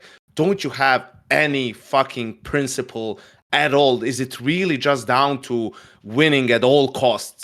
Like, I couldn't understand that at all. That's why I gave props to Mouse at the time, who just straight up cut ties with Reg and all complete, just fired him. And he was probably doing a lot for that team as well and for their success, right? It probably wasn't an easy thing to do, but at some point you're like, you either have integrity or you don't. It's exactly because they were helpful to your team that you need to cut ties to show that your integrity is for you above everything else, and you'd rather lose without him than win with him. By the way, one point I want to just circle back on, because I haven't seen people emphasize this one enough. This is where, like, the most boring thing I think about realization I've had in the last few years of esports is I used to feel like I was sort of like on the cutting edge, like I'm the one putting it all together, till I realized like it's just people can't read. That's it. People in esports don't read and they can't read. Like, you can put all the info and they'll never put the two concepts together and go, like, I'll give you an example. If you go and read that series Richard wrote about this match fixer, the guy from ESIC who was investigating the match fixing, like exposing it all and calling people out, right? There is a part, no joke, where he admits he himself was putting bets on these games. So he himself, the person playing the role of the police, expertise. An investigator. It was like a criminal, joining the FBI. So he basically is himself corrupt, which, spoiler, means you can then no longer trust a single word out of his mouth. He has shown he does not have integrity himself. And then secondly, here's the other part that immediately made me think of is, what sort of background checks is ESIC running? So the guy that you hired, like Richard says, 6-figure salary to help with match fixing and this sort of stuff, himself is involved with the crime. So you've failed on the character test immediately. And then here's the second one. The second he doesn't work for you anymore is trying to sell that information, if not sell other things. Like, who the fuck are you hiring? You know what I mean? He's out there blackmailing teams right now.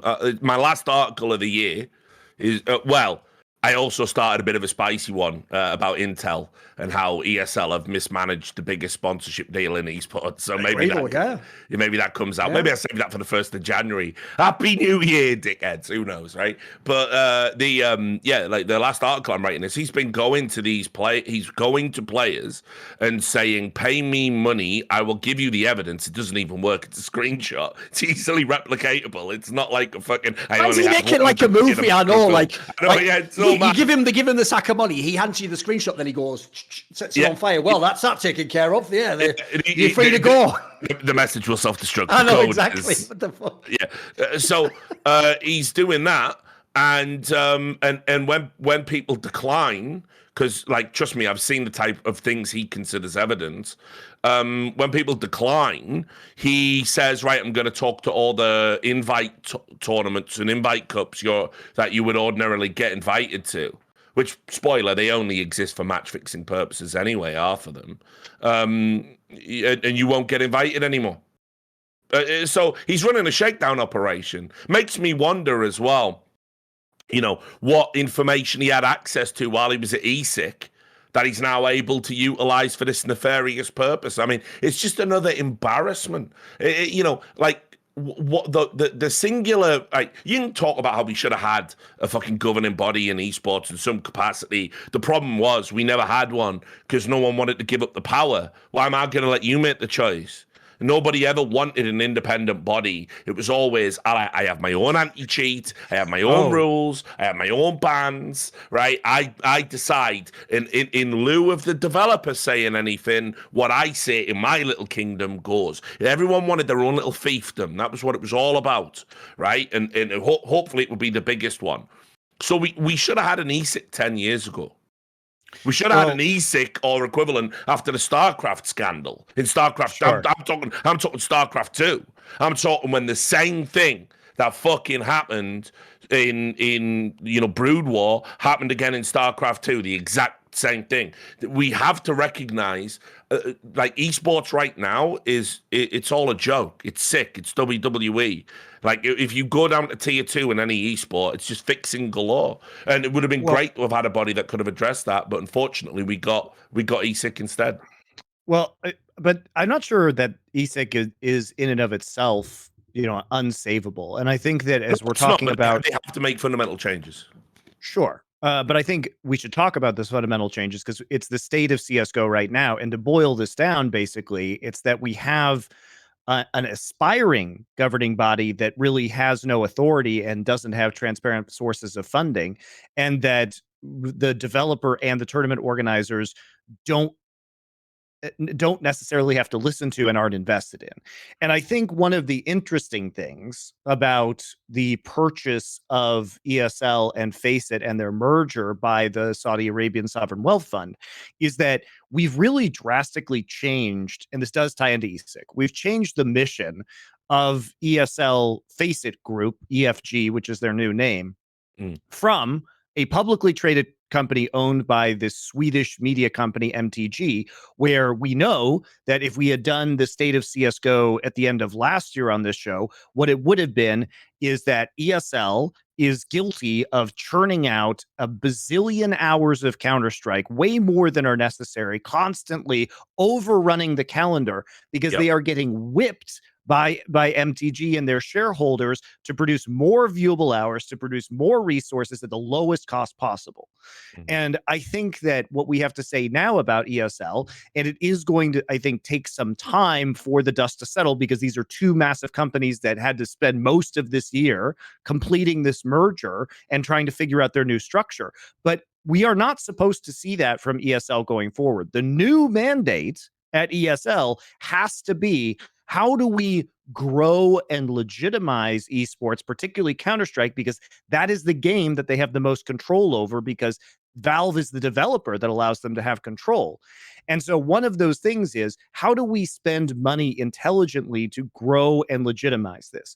And in my opinion, one thing that they could do, and one thing that Blast could do, and other tournament organizers, is if they care about having a good governing body, is that they could co-fund ESIC transparently, give them the resources to hire full-time people, give them the resources to pay legitimate people within the scene to form a council to make these decisions, who are OG esports people, who can actually speak to, say, as you said earlier, the problem is they don't know the game. So you have some sort of governing body where you pay people to contribute or sit in a committee to make these decisions.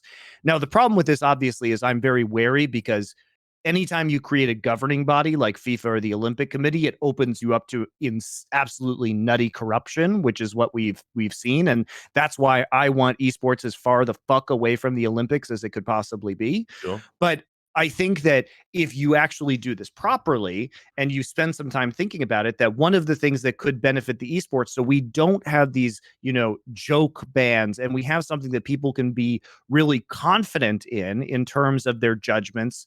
But it would require the TOs to fund it. It would require maybe Valve to also chip in to fund it, and for everybody to take what they say seriously and to allow them to render the final judgment, which is a very tough pill to swallow, because you're going to be paying for something that inevitably is going to not go your way at some point in time.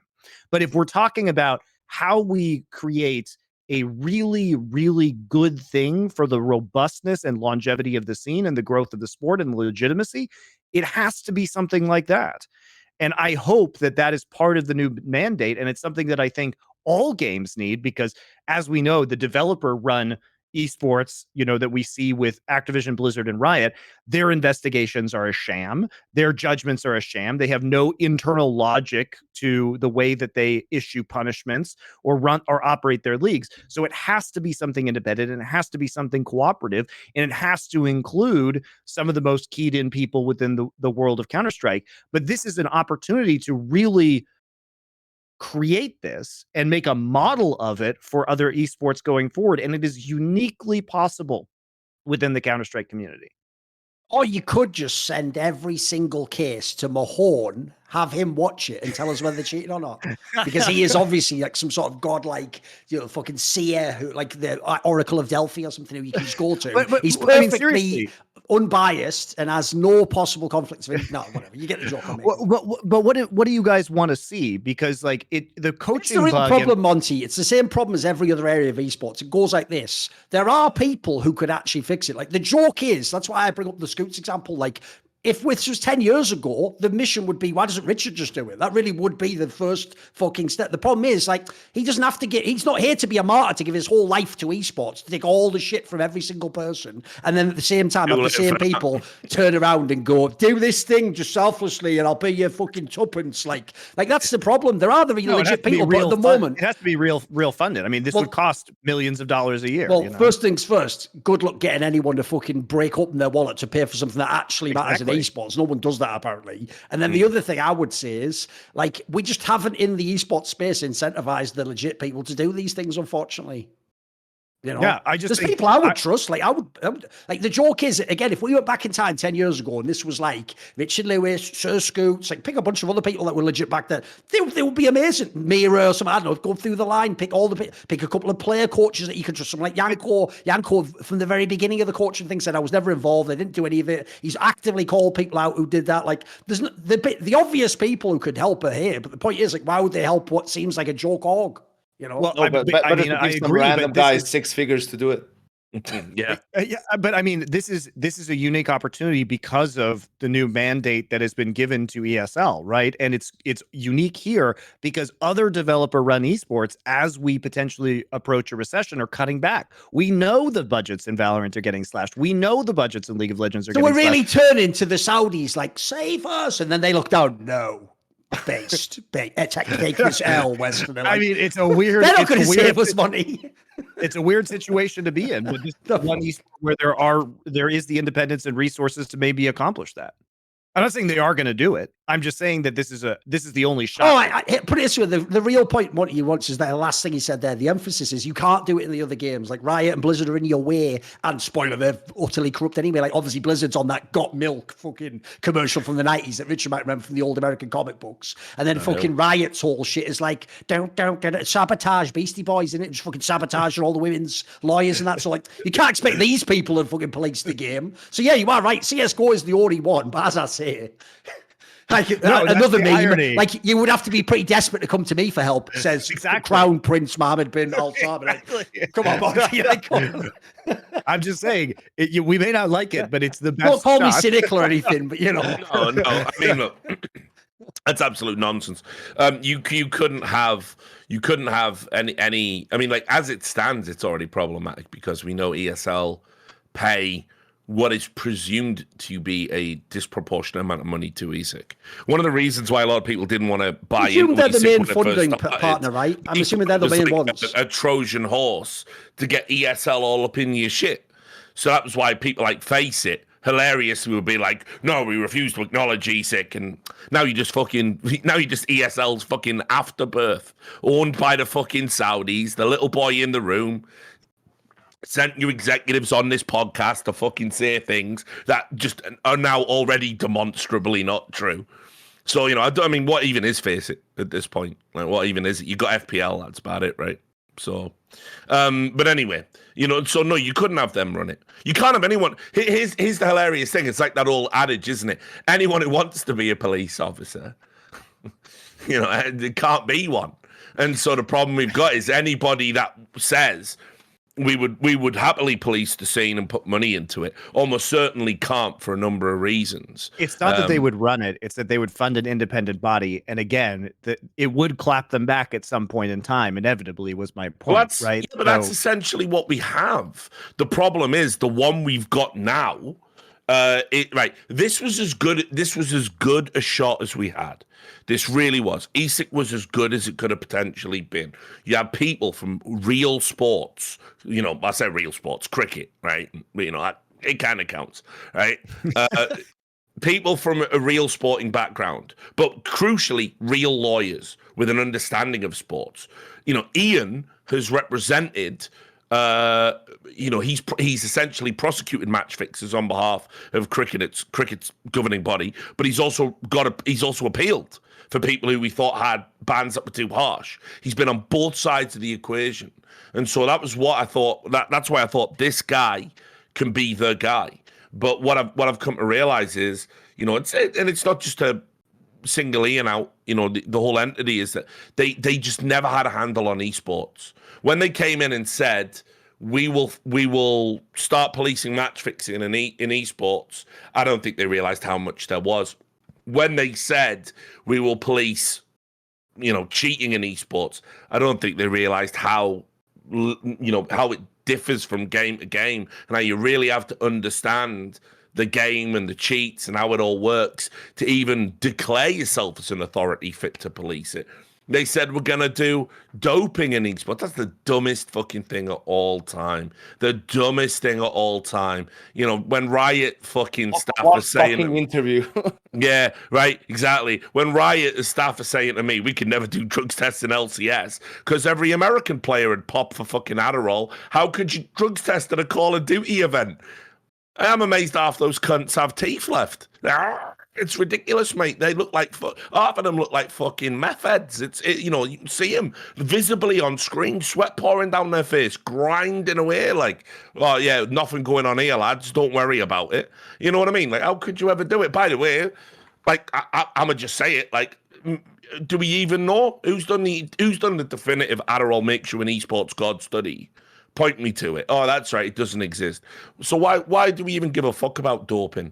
It was like, again, when ESL wanted to come in and try and get a fucking PR win, started swabbing the players. Like, they swabbed Guardian. Do you think he's on meth?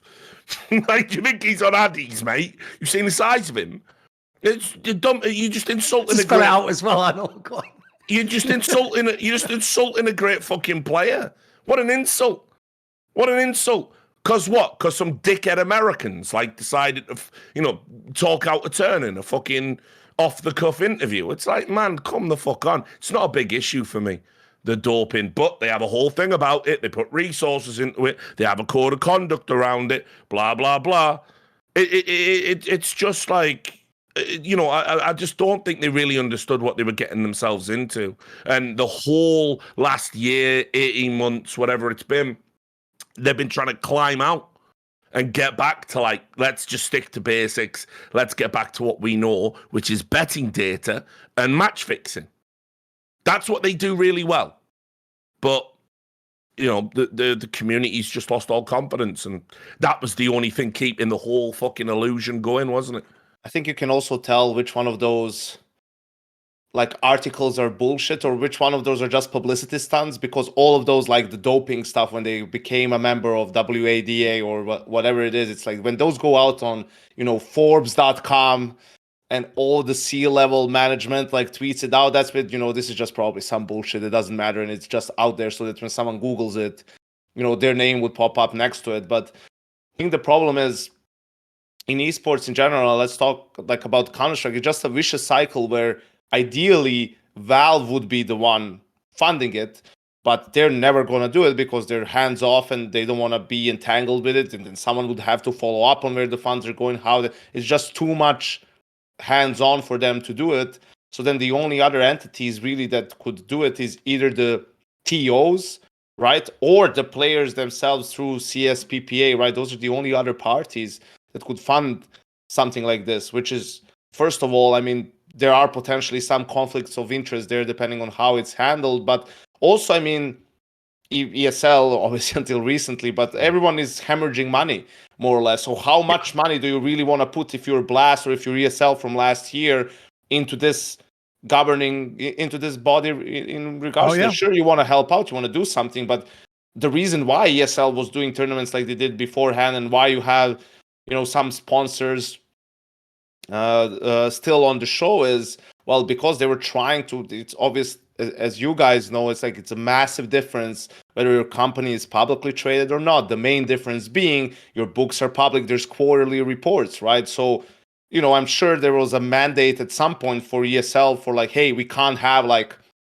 4 quarters in the red in a row, for example. We need to show some change in trend or whatever it is. And now that you're private again, sure, just because ESL is private doesn't mean they can lose money, ad infinitum, right? At some point they need to start making money for this company, but the timeline is probably a lot more relaxed now than I think it's been pushed out quite a bit. You know what I mean? Yeah, exactly. I would even go so far as to say I don't necessarily agree with that. I think once you sell yourself out to the Saudis, you never need to worry about making a profit again, because the Saudis aren't buying you because they think you're a good business. They're buying you to occupy the cultural capital. Esports washing, yeah. That's all they give a fuck about. And that's the thing as well. It's it's not even really esports washing as we used to conceptually think about it, right? Because esports washing, when it first started happening and Russia was doing it, particularly, they were I want to say the progenitors of it in a lot of ways. What they were doing was, hey, Putin's just killed a fucking journalist again, right? Victor, please just let go, or whatever the fuck his name was, that one who died of radiation poisoning. But don't worry, we're gonna have a World Cup and here's all this other stuff. So, you win some, you lose some. Human rights violations, fucking wicked sporting events, and nice vodka, whatever.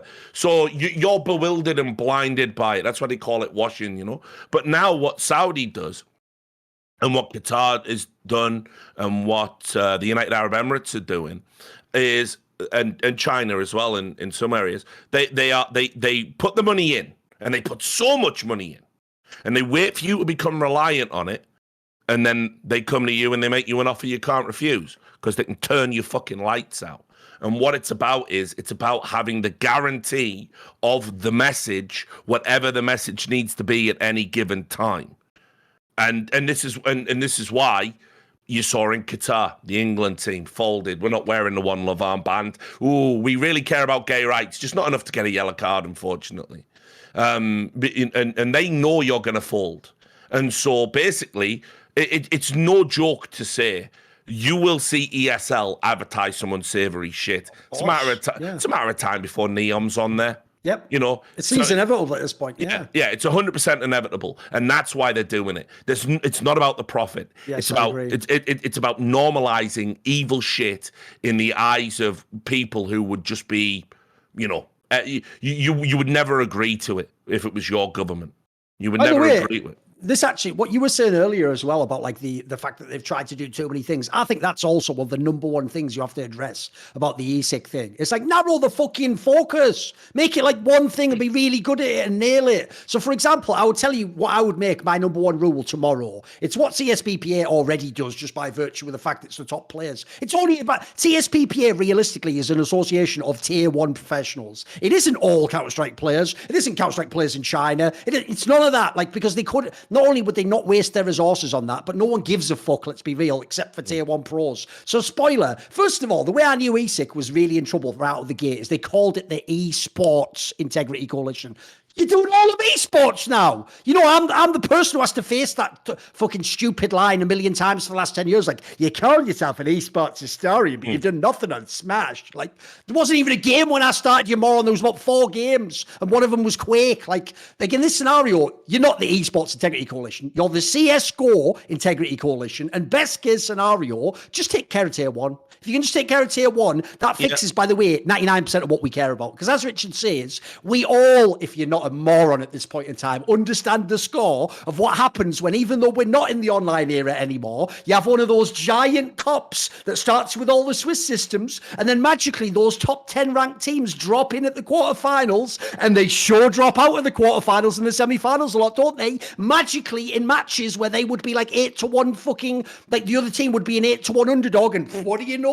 Because it's just a side tournament, we've tripped over and lost the best of 3. There's even top fucking orgs doing that. Everyone understands, I hope, if you're listening, what the score is there. The point is, that's the rot is too deep there, boys. That even implies, by the way, every business below a certain level just has to do that to make up for when you fail a big event, you don't make a major or whatever. So it's too far. You can't fix that. At least just fix ESL events, blast events, Tier 1 Counter-Strike. Let's just get rid of cheating coaches, cheating players, people doing match fixing. That's all I'd ask, because if you narrow the fucking purview to that, it might be doable. If it isn't, like you say earlier, Richard, you can't be wasting my time falsely accusing fucking Australian guys that I'm never going to see at an ESL LAN of doing match fixing. You can't be wasting my time saying someone was doing some like low-level match fixing in like MDL. Listen, not only have you not nailed those cases, no one really cares. If it's no one really does. If it's a slam dunk, yes, do it all day long. If it's the fucking train wreck that it fucking was, not only have you wasted your time, you've seriously undermined your credibility. You only had a handful of things you could get wrong as ESIC. You could only fuck up X amount of times, and I think they're past it. They need somebody to fall on the sword over there. It's the only way you're going to change public perception. Like Ian, I guess it would have to be, unfortunately, is going to have to come out and say, yes, listen, you know, I have multiple projects, took my eye off the ball. I will be taking a backward step, and I will now sit on the board in an advisory position, and this is the new person who's going to take over, and you give some shit hot, like, mad impressive appointment. It's the only way. It's the only way back. Because if it's just the same old, no one's going to care next time you ban somebody, and whoever it is, they're going to lawyer up, and you're going to fold again. You know, it's a shame, because a lot of promise, much like CSPPA. The lesser spotted CSPPA. You know, we were starting to build essential components of infrastructure. You have to really ask yourself what kind of like dark forces converged to ensure their failure, because we very nearly had a governing body capable of punishing match fixers and cheaters. We very nearly had a player union where collective bargaining would have been possible. We very nearly had an equally divided calendar with a developer that understood the importance of these things, and now we got none of it, and a shit game on top. Well, I'll tell you, you know, the CSPPA part, most of the fault, I think I can say, is on the players, because they're just simply not interested enough to a point where I'm like so flabbergasted, because it's like talking points that are literally about their future and how they want it shaped, and people can't even show up to a meeting or reply to a message or even delegate. Like, there's no one on a team that like wants to be a part of it. They're all like want to delegate it to the other guy, and it's Janko, what are the top issues that you think right now are affecting the players that the CSPPA could solve? Like, can you give some examples of what you're talking about? I think the first one would be when the majors are scheduled. The majors have to be the last tournament of the season. Yep. And there's so many other issues that stem from that, right? That it's like probably the first thing that needs to be fixed. For one, you do know, Janko, I'm not exaggerating. Think of the worst majors in history. This one now. There was obviously the one where it was the fucking PGL Krakow. There was Faceit London. Do you want to know a component no one notices? They're right after fucking player breaks, aren't they? They're like the second or third event after a player break when everyone's just been off in the Maldives, fucking sipping cocktail. It's not a coincidence these majors suck. Like, as you say, this is how you know, Janko, that putting the major at the end of the season is obvious. Because that's why IEM Cologne was probably the best final ever. Because everything built into the end, that we knew that was the last event. event, and then it was a banger match. It put the season in a perfect ending. You couldn't ask for like a better like hit the credits moment. Like that has to happen. Every player wants it, right?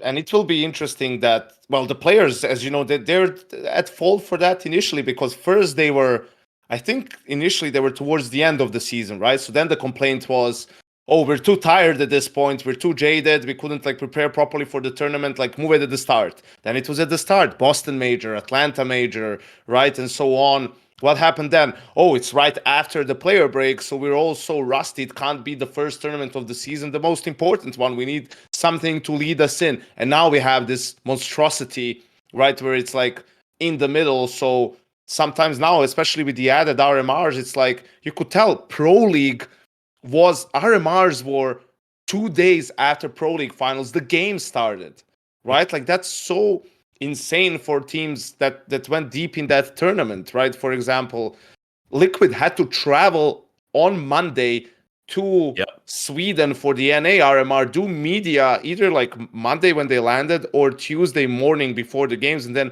instantly start playing, right? Like it's just so ridiculous when you have to do it like that. So, and obviously after the major, when teams disappoint and there's changes looming, then all the tournaments after the major also are not as like, there's always fucking asterisks. Last year I hated it was like 4 or 5 out of the 8 teams at Blast World Finals, they're gonna make changes.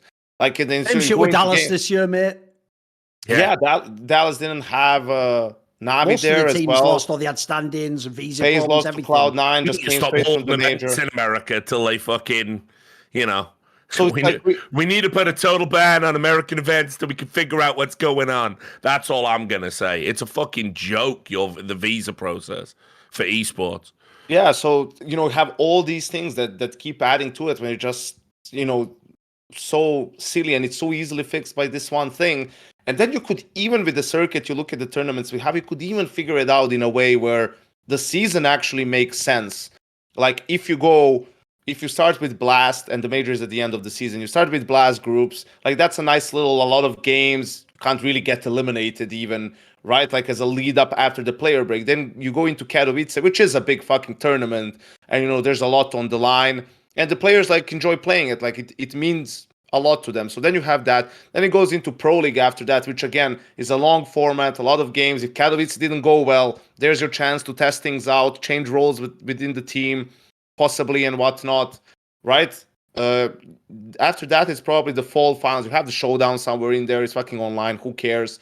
And then you go into the Blast finals, which is like this big tournament before the RMR and the major, where again you can like test things, and if that doesn't work well, maybe in the boot camp change some things around, right? Then you go to the major. Obviously, you had a lot of time to test your concepts and make the necessary changes, and then you go with the major with what you got. And if you fail miserably and you can see that you need roster changes, there's the time to make it. Everyone's on the break. There's no more tournaments after this, right? And that's how you go into the second season. Obviously, Cologne is going to be interesting because it's going to be towards the start of the second half of the year. And as you said, Duncan, it was usually the tournament that ended the first season, which was awesome, because I agree, Cologne for me is the number one tournament every year.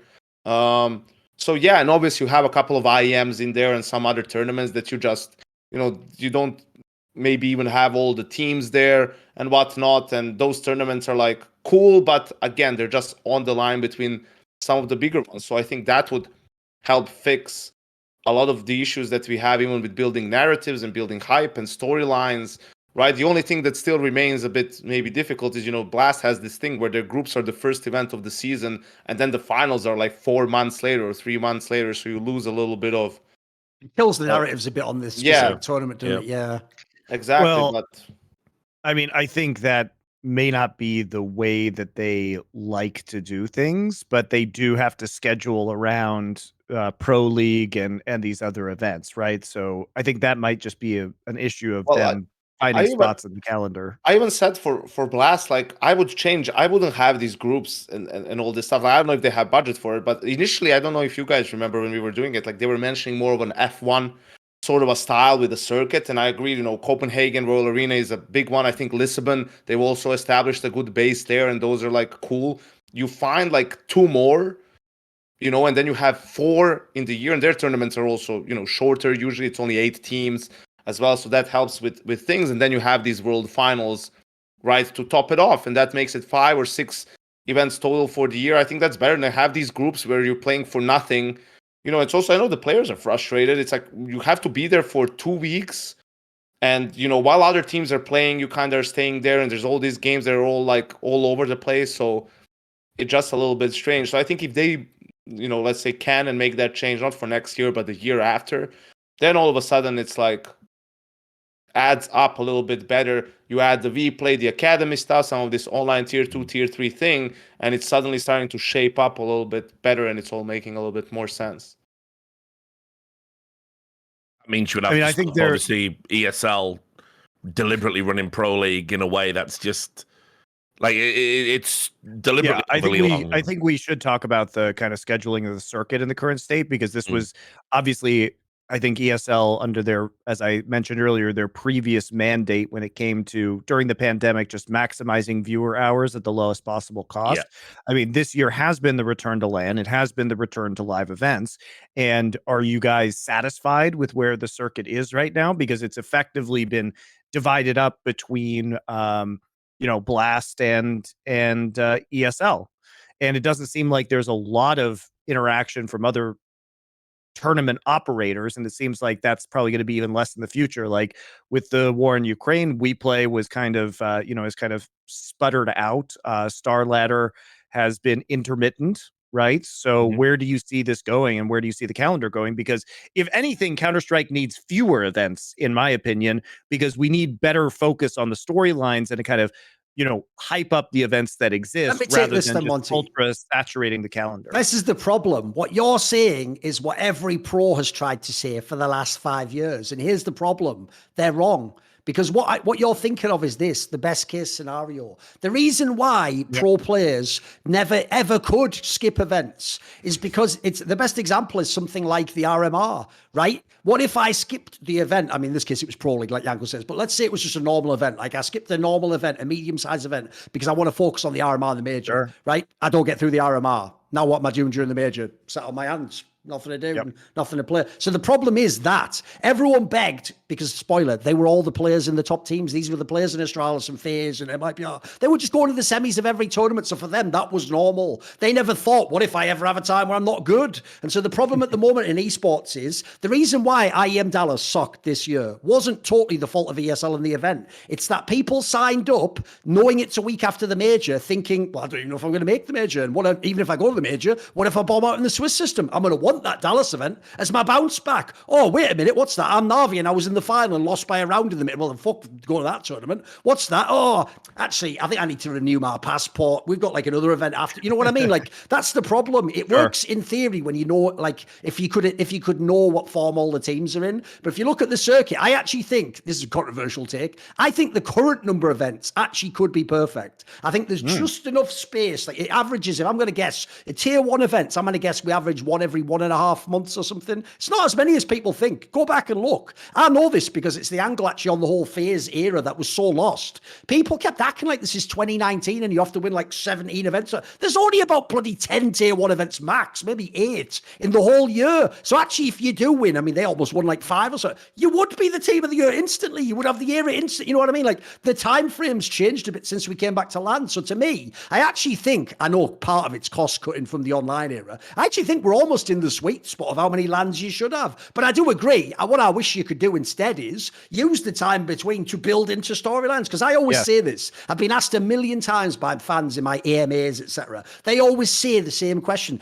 Like, I give you an unlimited budget. What would you do with the circuit? I always say the same answer. It's already been done in esports. I genuinely think the best ever viewer experience in esports was the 2005 CPL Painkiller World Tour. Now, you don't have to care about the game Painkiller. That's by the by. The point is, it was a 1v1 spot, so everyone can watch it anyway. And it was just like Formula One. It was. It was like 8 or 9 stops into a big grand final. Now, obviously, Formula One doesn't have the big grand final. They just do a leaderboard. But you know what I mean? Like, it was like each month you'd have one big event, and you knew that means the best part about that is it means the other 3 weeks you can be a normal human being and then come back for the 1 week a month, get your fucking CS cap on, get into the game, watch it, and then go away. And that, by the way, think what a dream if you're analysts, if you're fucking content creators, 2 or 3 weeks to build into the next event, 2 or 3 weeks to cool down from an event. This would be so fucking awesome. The problem is, as you can imagine, it would revolve either ESL and Blast, etc., playing ball, or sadly, and I dare not even invoke it, some sort of nightmarish Valve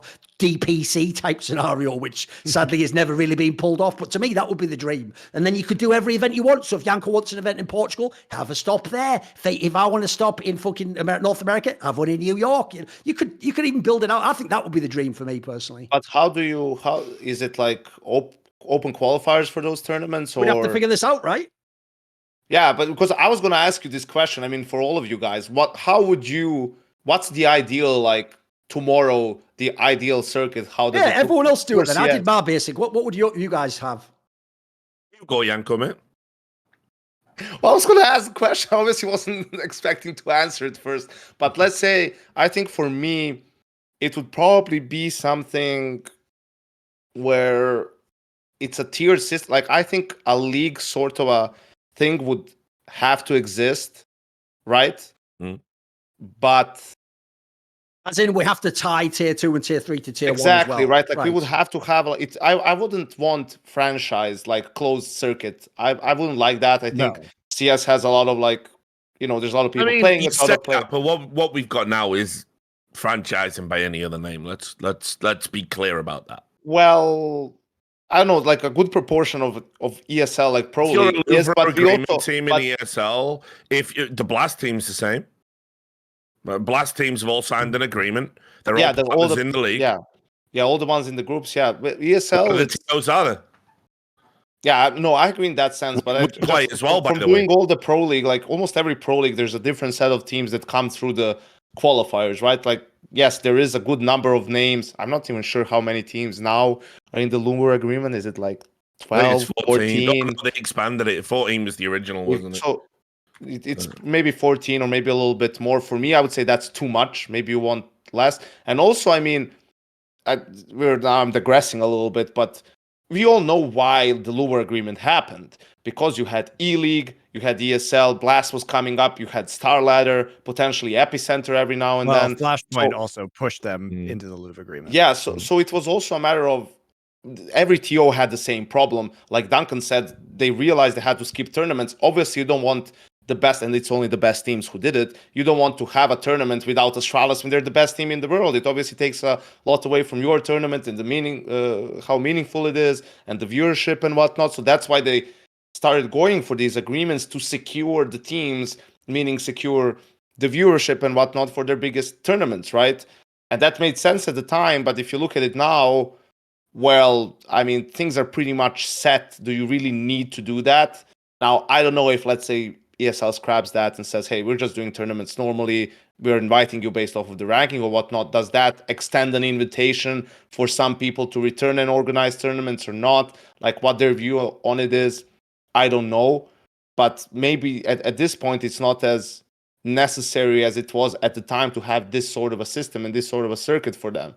That being said, I think having having continuous games and content for people to watch, but with a good show behind it and making it entertaining, I think it's cool to have, like, let's say 2 splits in LCS. I think that's like sort of cool to have, like 2 games where you have just a lot of games and you get to see pretty much everyone play each other, right? You get to see all these teams face off.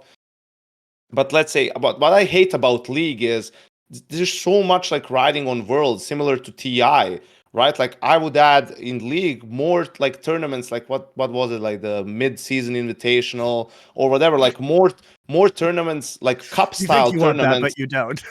No, yeah, but I'm just saying like more cup style tournaments where you get to see these teams play against each other and you figure out a way to make them meaningful other than prize money and whether it's points or something. So it would be like a year-long thing. The seasons would be set. The 2 seasons would both have like a league maybe to kick it off, and then have a couple of like different stops with really cool tournaments with like a lot of teams. and that would be it. Well, here's mine, right? This is what I would do. Right, you split the year in half, 6 months apiece. And and every month you have a major tournament, either run by one of the two big players left in CSGO, because let's be real, who the fuck else is there, right? So it's a blast or an ESL event. You get 3 each. You go somewhere glorious, somewhere extravagant every month, and all of your like invited teams are gonna go. But on the alternate week, you have like a wild card qualifier. Like there's X amount of wild cards every tournament, right? And so the dog shit teams get a option, and you can even have a qualifier for that qualifier if you want. And the other week in the month is the month off. So you have like the rabble, they all get a go. And what you do is you also have a show. Instead of ignoring the rabble, you have a show, like a Red Zone style show, talking about the rabble. And so when a rabble gets into the next stage of the rabble, the qualifier for the wild card, you got someone to talk about. You do a show for that. You build it up. Then the wild cards come through. Now you got wild card people that talk about going up against the big boys. You run your tournament. You give out the money. You give out points. And you do it like that. And then rinse and repeat every month until whoever has accrued the most points goes to the major. We just have a normal major, none of this 24 teams, 16 teams, straight into double elimination. Every game counts, right? Like from day one, and you go all the way through till we crown a champion.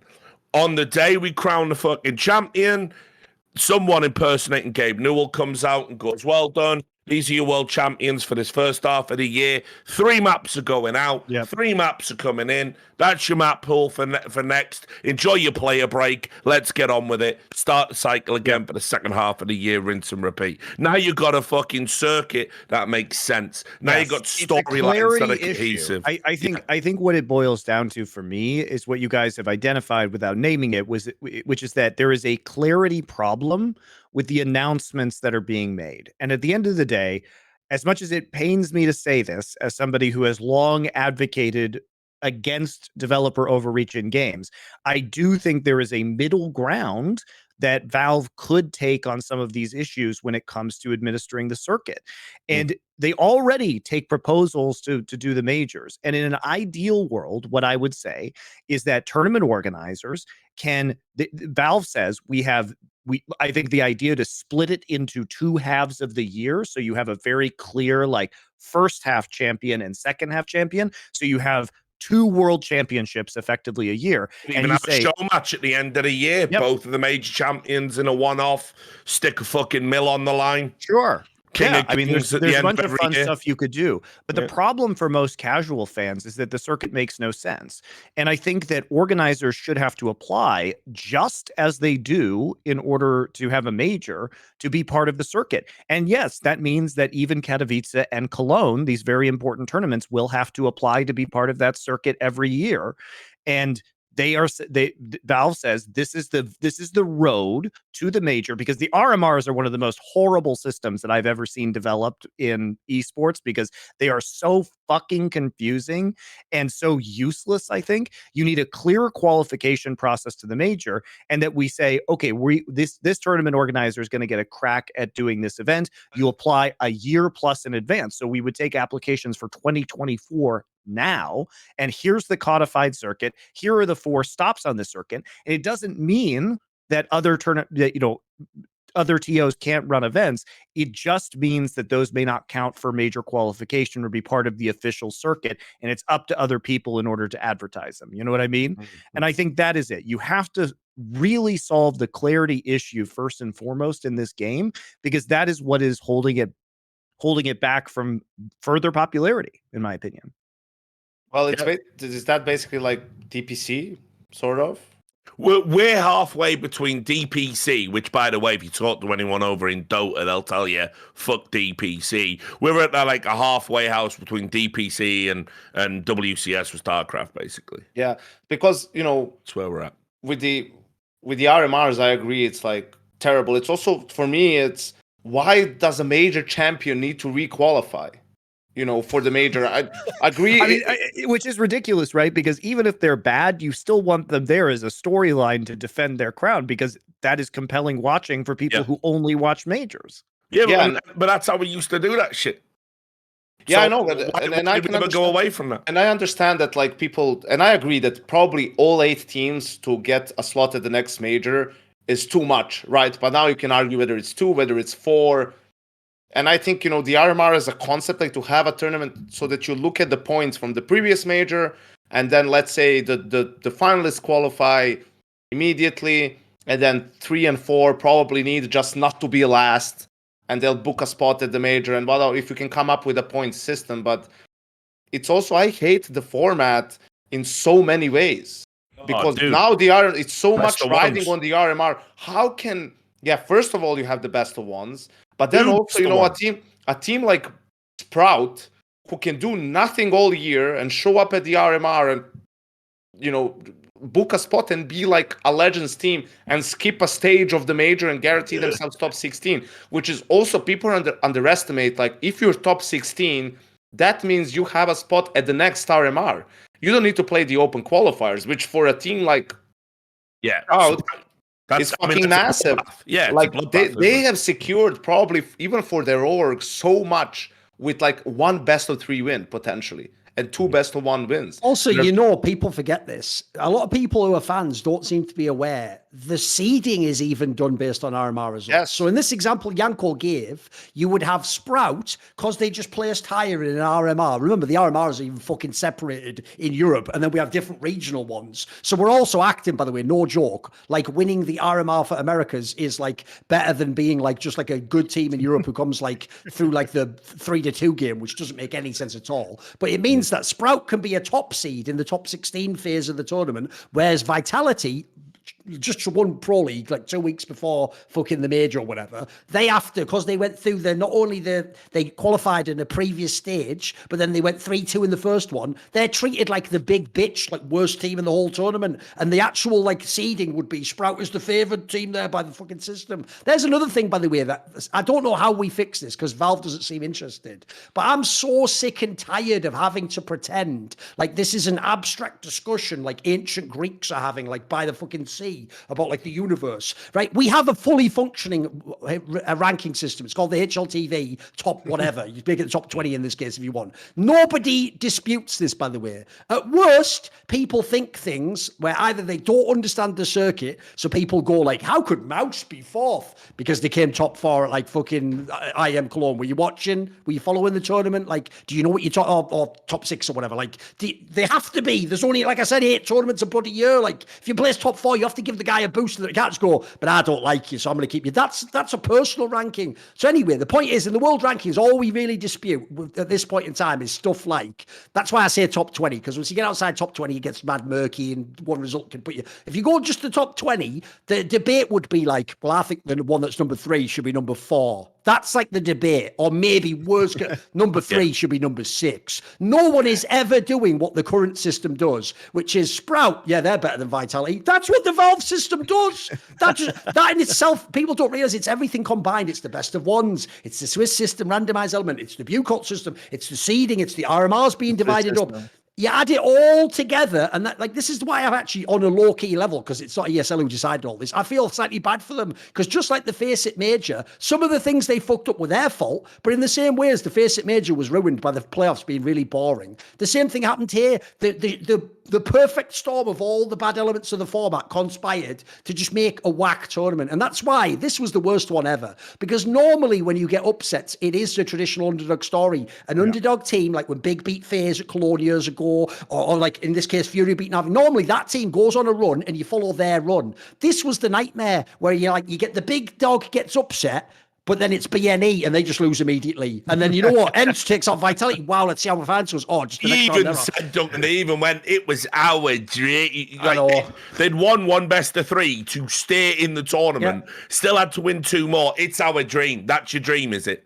That's your dream. The problem is, you go and look. Execution. Basically, what killed the major is this. Just go and look, guys, at the list of teams that outsiders faced and beat to win the major. You will think to yourself, wait a minute, is this a Snow Sweet Snow Cup? Like, That can't be the major. Like, and so unfortunately, I think this was just an example that the whole thing needs to be rehauled. So what would you do? I think that's been obviously a huge point of controversy, is like the lack of proper, like Swiss systems are only good if you actually have proper seeding going in. And that's been shaky in Counter-Strike, even though Counter-Strike theoretically could have the best seeding of any major esport because it has the most international competition where you get to see all the top teams in the world competing against each other constantly. So in your ideal universe, keeping in mind that you can only have 2 or 3 weeks to actually execute a major, so there are limited format options, what would you guys like to see changed first and foremost? Well, I mean, first of all, you can't have best of ones. And it's all linked to what we talked about at the start of the show. Why do we have best of ones? To save time. Why do we have to save time? Because we've got a ton of games to get through. And CS has a format that, on a good day, a map can last forever. Like, whether it's MR12 or fucking MR3, you know what I mean? It don't fucking matter. Like, you know, you can just have unlimited overtimes. So, and unlimited sec problems and fuck knows what else. So everyone says, oh, well, let's have a best of one. Best of one proves fuck all, especially in a game where you have pistol rounds. The amount of best of ones I see where the team that loses won more gun rounds because one team got 2 pistols and that's 6 rounds.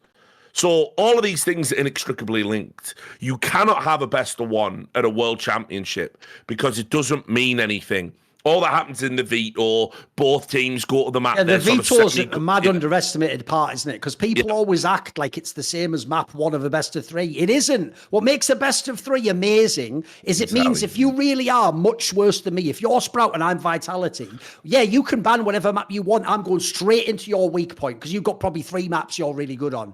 If in a best of 1, if you've got 3 maps you're good on, spoiler, I can't get you off your strong maps. We have to meet on one of your maps. And that just means that the BO1 itself, it's not just the single map, but the fact that the map vetoes works that way means you are always going to make an upset chance in the BO1 that will not exist in a BO3.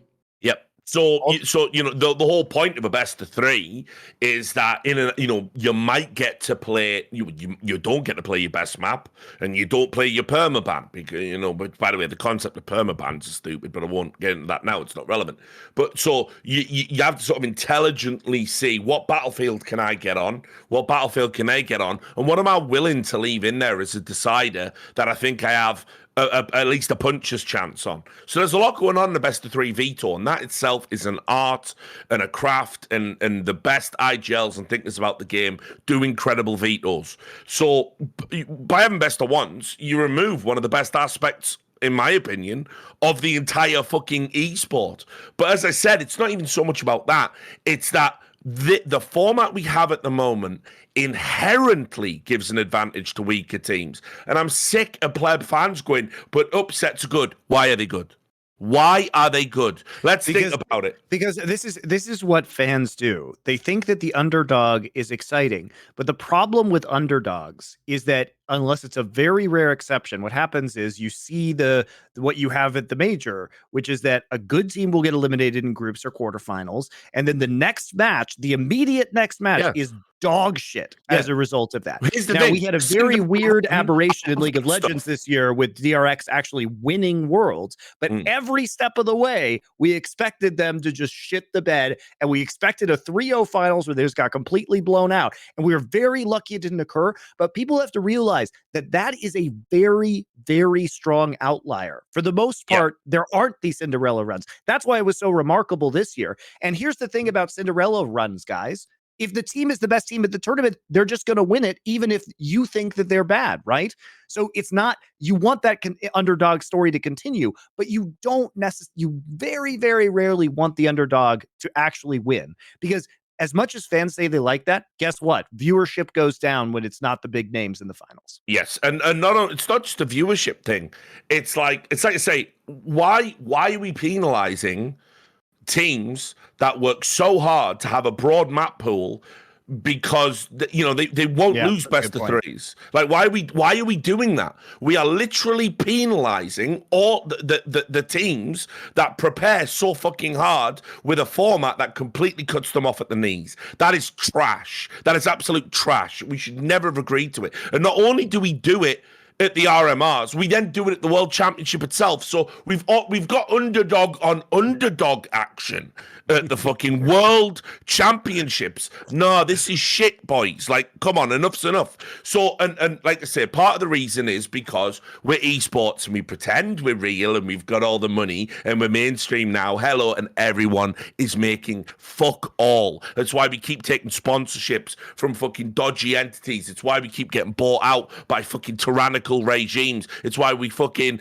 It's a wink and a smile to anyone that can buy you in esports because no one makes any fucking money on this stuff. So basically, we have to condense the games in. So it's a format of convenience, not a format of what would give us the true world champion. As I said, these last majors for me have been bollocks, and I'm actually happy Outsiders won it because I hope it underlines the point. You didn't see FaZe win the Grand Slam in Rio, the biggest major of all time, you know, with a great atmosphere. You didn't see that. You didn't even see a team like Team Spirit, who did so well in Stockholm, go and build on that like legacy and maybe go all the extra way. No, you got Outsiders playing the most shit hanging, repulsive version of Counter-Strike I've ever seen, beating bums as they do it. They beat Mouse Academy twice to do it. They beat Fnatic with a new IGL to do it. They beat perennial bottlers Heroic in the final.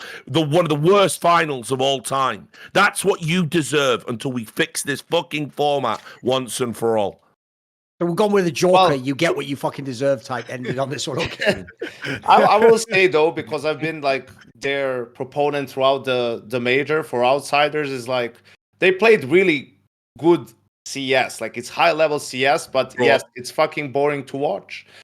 It's not very entertaining to watch, but the CS that they played was very good. It's not very they beat the teams that were in front of them. They attritionally break the other team down. Yeah. Mentally. I'll go between the two of you here because time waster in a chess game or you know, someone who always passes back in football, or you know, just a really attritional negative way to play the game. And so you break, you snap, because you can't believe anyone would do this. That's more why, in my opinion, that's why the format is the problem, not specifically just Outsiders. Because the real problem is this: Outsiders is brilliant if you put them against Na'Vi or against fucking FaZe or something. Now that's a total contrast of styles. Those teams have the players to make that style not work. The problem is, like you say, if they're playing Mouse, like who gives a shit about that game? That's going to be Outsiders is going to win. They're going to grind out the whole way. It's going to be boring as fuck. In the third map, Mouse is probably going to fall. Like this all happened, by the way. People didn't watch it. They're going to fall apart in the third map because they're inexperienced, and then they're going to win with all these saves, and it's going to look like it's boring. You say they fall apart the third map because they're inexperienced, but they came back against Cloud9 on the third map to get to the semifinal. So, I mean, you can't have it both ways. Are they inexperienced and are going to fall apart, or are they going to be able to like close it out and play well? That was a fluke. I was saying it the whole tournament as well. Like the fact with Mouse is even in those first stages, they didn't play on the stage that much. They were always on the B stream, right? Which I felt was like very beneficial for them. So I expected them to crumble on the playoffs, right? But they didn't. They actually stepped up, and you know, they seem like they have some really good players in there and whatnot. But yeah, I mean, also obviously played even bigger chokers though. Yeah, I mean, Outsiders can only play who's in front of them, right? Like so, and that's why I'm looking forward to this World Finals. The main reason, seeing them play against a Na'Vi, against the FaZe, because it's not about, even if let's say Na'Vi is struggling at the moment and they're trying to figure things out, it's still a team that has like a guy like Simple, a guy like Electronic, and sometimes it's not even like if you're a team on the up and up, it's not about playing a very good team, it's having to play very good players, because these players will have answers that, you know, weaker players won't have, and that's going to catch you by surprise. That's maybe a move that you haven't seen that counters you, right? That as a player, when you face someone head to head on that part of a map, you know, he's countering you in a way you haven't experienced before. So I want to see Outsiders play against that, play against those really individually high skilled players that are going to make moves, and see what their approach is going to look like and how they're going to adapt. I still think they're going to be very good. I mean, can we also just work this in? What a disgrace it is they have to play under the Outsiders name still. Yeah. Cause like I'ma just say it, like I'm so over this fucking collective fever dream lie we're all buying into, where like Putin's gonna wake up one day between fucking chemotherapy or whatever the fuck's going on with that cunt, and he's gonna fucking go, oh my me, they won't let Virtus Pro have the polar bear logo anymore, and instead they have a god awful purple badger. Call the whole thing off. Pull out the troops. That's the thing, Rich. If you think about it, for delusional real, do you have to be? We've just proven that the sanctions don't work because they won the fucking world championship. So, okay, let's pause. Let's have a look what the impact was. How's it affected the Ukraine-Russia conflict? Not at all. Not a sausage. In fact, you want to hear something funny? Because of all the restrictions, actually, what they've done is once they made the two changes, and a Kazakhstani and a Latvian player left. They got 2 more Russians into the lineup. They got even more Russians to win. So they have no. But here's the thing: because of all the restrictions, they just all moved in together. I'm not even really sure where. So they lived together for like 5 months or 6 months, coming into the major and just boot camped all the time, which obviously helped them progress much faster, and they bonded really well. I'm seeing fucking Fleet and Fame every morning in breakfast together. They're like best mates, and those guys were fucking insane at this tournament. Like them with James are 3 out of the top 5 players. So in that way, because of what they had to battle through, brought them more together and just made them through no will of their own have to grind the game like even more and be together more. Here's what I object to. Here's why I object to it. Right? Because at the start, back in February, right, when everybody at Katowice said, we're esports and we're all friends and we all love each other. And Carmack had Simple and Electronic come out and stand side by side. And Simple gave an amazing speech and said, we're really scared about what's going on in our country and we hope you'll support us. But that means all of us, including the Russian people here in Poland. We're going to do it together. We're not just a team, we're brothers, right? I'm paraphrasing. Great speech, right? And then immediately after that tournament ended, we were like, fucking hell, we don't have to commit to that anymore. I mean, shit, we're fucking esports. What do you think? Like, we have principles or whatever. We took one look at what the rest of the world was doing, shit our britches, and so we all said, right, well, okay, Team Forza, literally sponsored by Lukoil, you're okay for reasons. Team Spirit never publicly disclosed your ownership. Well, you live in Serbia, so you're probably all right. Gambit, we heard something about you maybe being owned by a guy that got sanctioned, so fuck you. We've just killed your org stone dead and forced you to do a fire sale to an American organization through a Norwegian proxy, and this is all okay apparently, and nobody should say anything about it. Never mention that, because when Americans get their way, it's fine. When Americans get their way, fuck the rules. Anyone else though, well, woe betide you. And then on top of that, we have Virtus Pro, a legendary organization, not just in CSGO but in esports, and we said, well, you're owned by ES Force Holdings, and they said, yeah, but we're registered in Cyprus, and they went, well, that doesn't matter, fuck you, because of Usmanov. So they had to call themselves outsiders. They sold the organization in September to an Armenian owner. They are now an Armenian organization. His name is Aram Karamanyukan. I can barely pronounce it, right? But they are Armenian. And do you know what people said? Well, it's just obvious you're getting around it. It's obvious you're just getting around the rules. Yeah. Right? So hang on, right? The whole point of the sanctions was to essentially force them to sell, so there was no profit mechanism for a Russian entity, right? That's what we all agreed. And that somehow this would Putin's in a circle, or go to Vladimir Putin, a literal crackhead at the moment. He's going to take advice, isn't he? Perfect. Right? Oh, he's in a circle. If the oligarchs get triggered, oligarchs been calling them out for months. It hasn't moved the dial. It's almost like tyrants can't be reasoned with, guys. But anyway, so we fucking then say, right, ESL and Blast have both turned around and said, no, you must be called outsiders. And it is predicated on nothing except their own personal feelings. You know how I know? ESL, you couldn't, mate, investigate things. You don't even know what's happening in your own house, let alone what's going on with the inner workings of ownership. So, isn't ESL Isn't ESL essentially sponsored by a Russian company too? Oh, I'm getting there. Don't worry about that. I'm getting there. And then Blast have the audacity, right? I mean, don't get me wrong. James sort of fucked it up in a way, didn't he? Because he came out, yeah, you're world champion, James. Anything to say? Yes. Unban my friend, Gabe. He only used skin changer. What a winning speech. World Championships Counter-Strike, everyone. Almost as cringe as Boomich's proposal. You decide. But anyway, they fucking Blast seconds after they won, because Blast, remember, had the stance of, oh, we're going all the way. We do not allow Russians to play in our tournaments. We do not allow Russians to play in our tournaments, right? So people were like, oh, what happens now? Because by virtue of winning the major, they have to go to Blast, right? And Blast like, oh, nah. And they came out and went, they will play under their neutral name of outsiders. Seconds after they were crowned World Championships. Well, fuck you and fuck anyone that thinks different. Virtus Pro won that championship. They paid the salary for those players. Now, they might still be owned by the same arsehole entities that you're upset about, that you don't want them to be owned by. Usmanov might still have a hand in it. I told you in 2016 when they first came in, you don't want these people in the scene. They're bad news. What did you all do? You let them buy 3 teams. You let them buy a league. You let them buy a stadium. Oh, it was all fine and dandy then, wasn't it? It was all fine and dandy when the oligarchs were raining that money down on you. Not so much now. And then, just to top off, the absolute audacity of it all.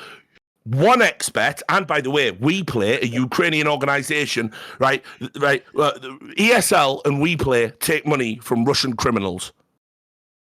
1xBet, the people who founded that are Russians. They are on the run from Russia, where they are wanted for crimes. What are you guys, like, am I mentally ill? Like, is this not fucking ridiculous at this point? Virtus Pro should be called Virtus Pro. If you want to make a stance, end the 1xBet sponsorship then.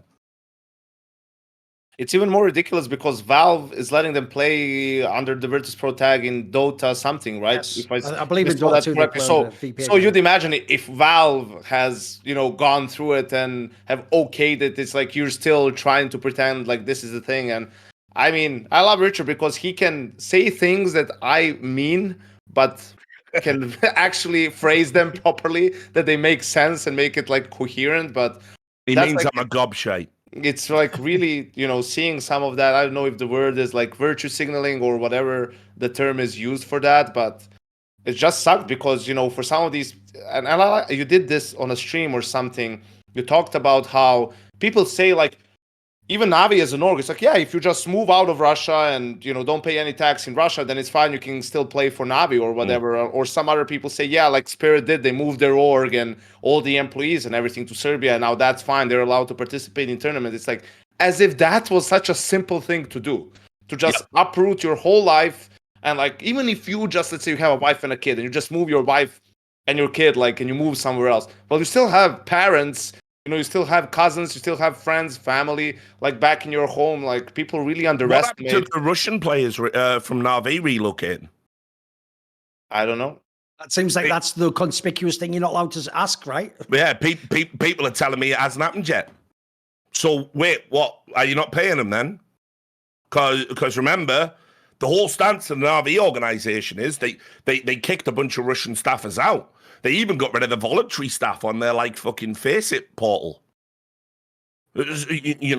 And then announced a female team named after a popular US missile that's being purchased en masse to blow up Russian tanks. That was outrageous. Yeah, which is just mad. It's every tournament and people just keep saying it. It's like Navi Javelins playing against I just feel like I'm in a fucking, like, it's not even a simulation at this point. It's a fucking stress test. Like, I'm gonna pop one day. Like, my blood pressure is like, this is so ridiculous. This is a farce. This is a farce that from February we go to, we're esports, we're all one big family, we're going to get through this together. Yes, it's a difficult time. To, by March, yeah, fuck those Russian teams, but not these Russian teams. Literally Forza. How does Forza get away with it? You're sponsored by Lukoil. And by the way, to all the people, and I wrote about this, but no one reads my shit anymore. It's too complicated for you, isn't it? So a former CEO, I think it was, I might have even been a vice president of Lukoil, died in mysterious circumstances after taking toad poison to cure a hangover. And everyone's like, just speak out about it, bro. just tweet. Fuck Putin. I saw this. Yeah, and then it's all good, right? What could possibly happen in a tyrannical fucking country? It's insane. We don't say it to the Chinese. We don't say to Chinese players, I speak up against Winnie the Pooh. We don't say, I mean, we don't have any North Korean Counter-Strike players, but like the way the scene's shrinking, give it a while, they'll be the world champions. But they already are IESF, aren't they? But anyway, so we wouldn't say to North Korean people, like, just speak out about the regime. It's madness. We lost our fucking minds again. It's just so stupid. And it's like I say, if you're taking money from people that are dropping bombs on children in Yemen, and by the way, by a conservative estimate, I think it was in 2020, they said something like 45,000 children had died. Right, so literal child murders. That's the chairman of the board at the Savvy Gaming Group that owns ESL and owns Faceit. Yep. And then we're going to turn around and say, like, you can't be called Virtus Pro because a guy that used to own you, but sold you and then sold you again, and now you're owned by Armenians, but maybe you're his mate. You can't be called Virtus Pro, but we're ESL. We're sponsored by Saudi and One Expert. Oh, and the US Air Force. Forgot that. It's just it's too stupid, guys. It's got too stupid. It's got to stop. It's got to stop. You need to pick one. Pick one lane. We will support all causes at all times. Spoiler, impossible. Enjoy that. You will contradict yourself within minutes, right? Or we need to decide what values we stand for clearly and be consistent. That's it. So you have to do consistency. But if you over me while you're taking money from the same people, you're condemning me for being owned by. Fuck you. Here's what I don't get as well, mate. I know obviously part of this is that they're going to, well, I want to do both. I want to simultaneously seem virtuous and like I'm supporting causes. But then when it goes too far, kids got to eat in that. Like they want to do both at the same time. We all know that. But the reason why I find it so whack is if I had to say we can all hop in a time machine now and do it all over again, the answer's obvious. It's not what I would pick, but esports was always from day one sellout central. Like the first 10 years of the game were all the best players in the world lying to you that our mouse is actually good at shit. Think how mental that is. Michael Jordan's shoes are really good basketball shoes, He wasn't wearing some like knockoff shit ones and going, these are the top shoes in the world. Like that's like what esports was for 10 years. Then, because we had no money, we went through every dog shit company that was willing to sponsor us, every bullshit like fucking tech initiative, like we were just the marketing puppet for every company ever. The idea those are the people going to turn around and go, excuse me, wait a minute, I'll sell out to Saudi Arabia in a second. I've just got to say something. Yeah, I really care about people. $1 billion? Fuck. Let them die. Like, fucking hell. What is this? It's nonsense. Like, I agree with you, mate. Just go back in time. They let's just sell out rush through the GG for All League ahead of the sponsorship just That's to make so dark, isn't it? Like, I mean, people think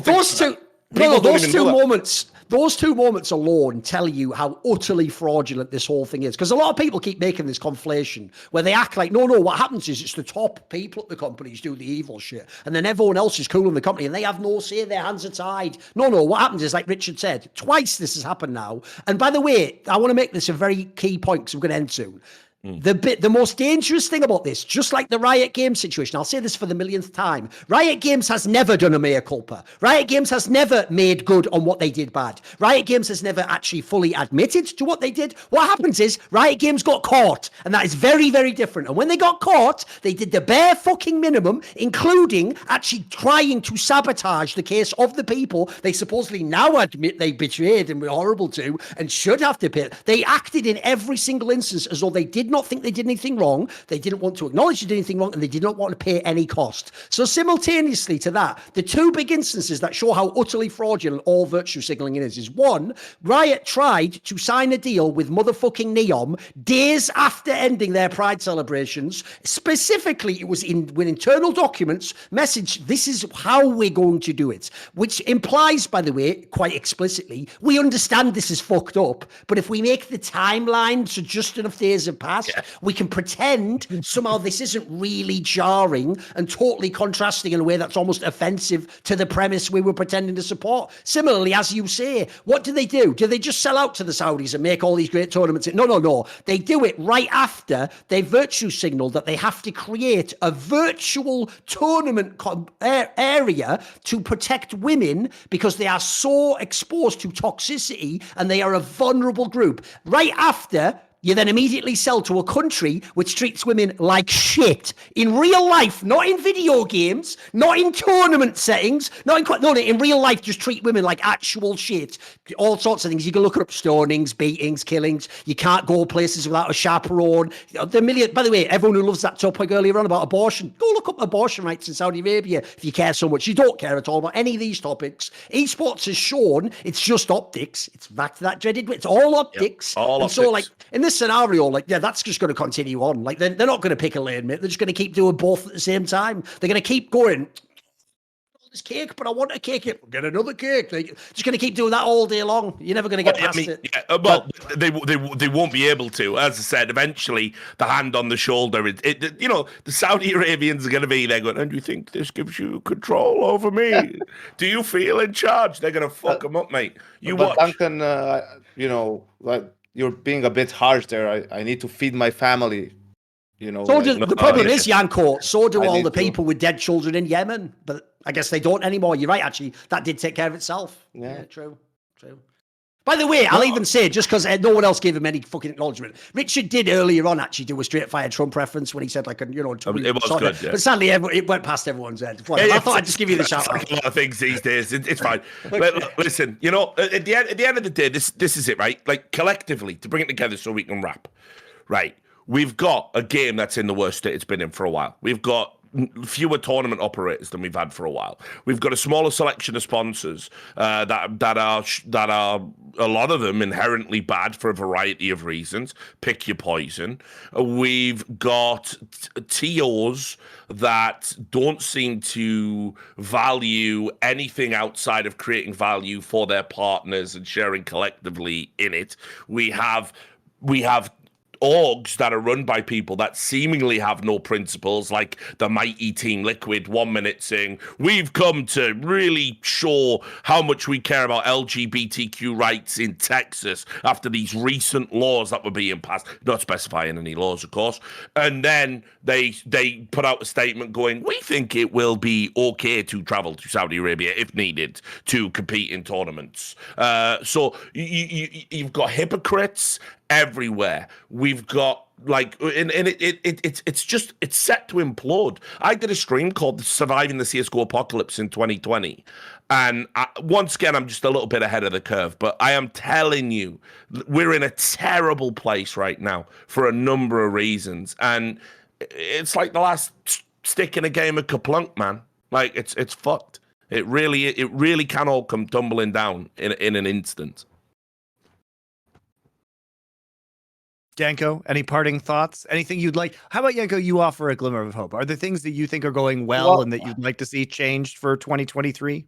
Well, I think, to provide maybe some optimism. I think at least when you look at the circuit and the saturation, it's not as oversaturated as it was. Like, the scheduling and everything makes a little bit more sense now. I think for a lot of things, we'll have to see how they'll unfold. Time will tell. I think obviously we have more talent coming to the scene. Players are getting better. Teams are playing better Counter-Strike, if anyone still cares about that. But yeah, a lot of stuff. I think you have to basically wait and see what will happen.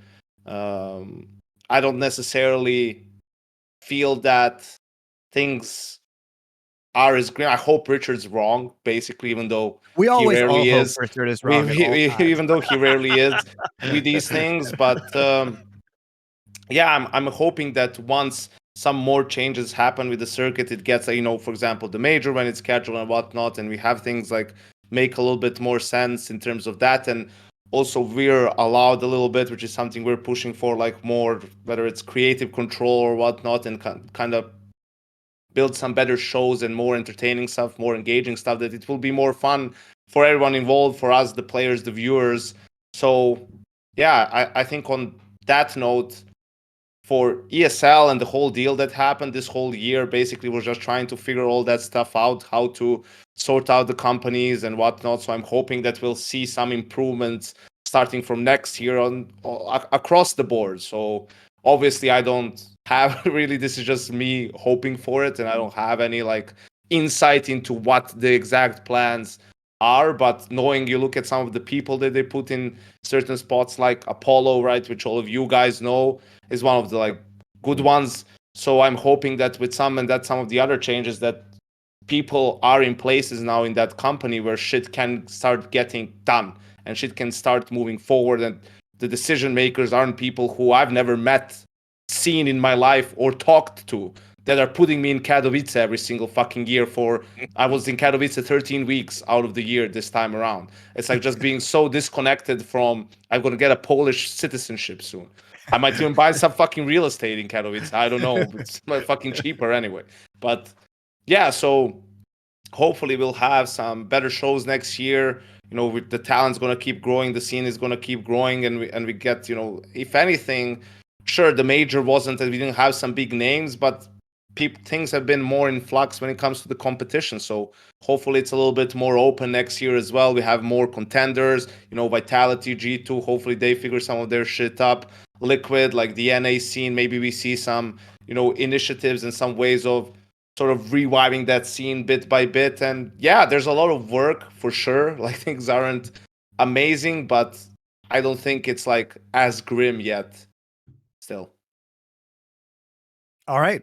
Well, that'll do it for us today, guys. Sorry, we're not going to be taking viewer questions. We've got some other content to make this afternoon. We will be doing a State of League of Legends within the next couple of weeks as well, for you guys looking forward to that. I'm sure it will be equally as dour, given the state of things in that scene as well. And as we talked about, Riot, a little bit on this one, but also just the general cutting back of budgets and everything that's happening over there. So stay tuned for that one. As usual, Esports Delenda est.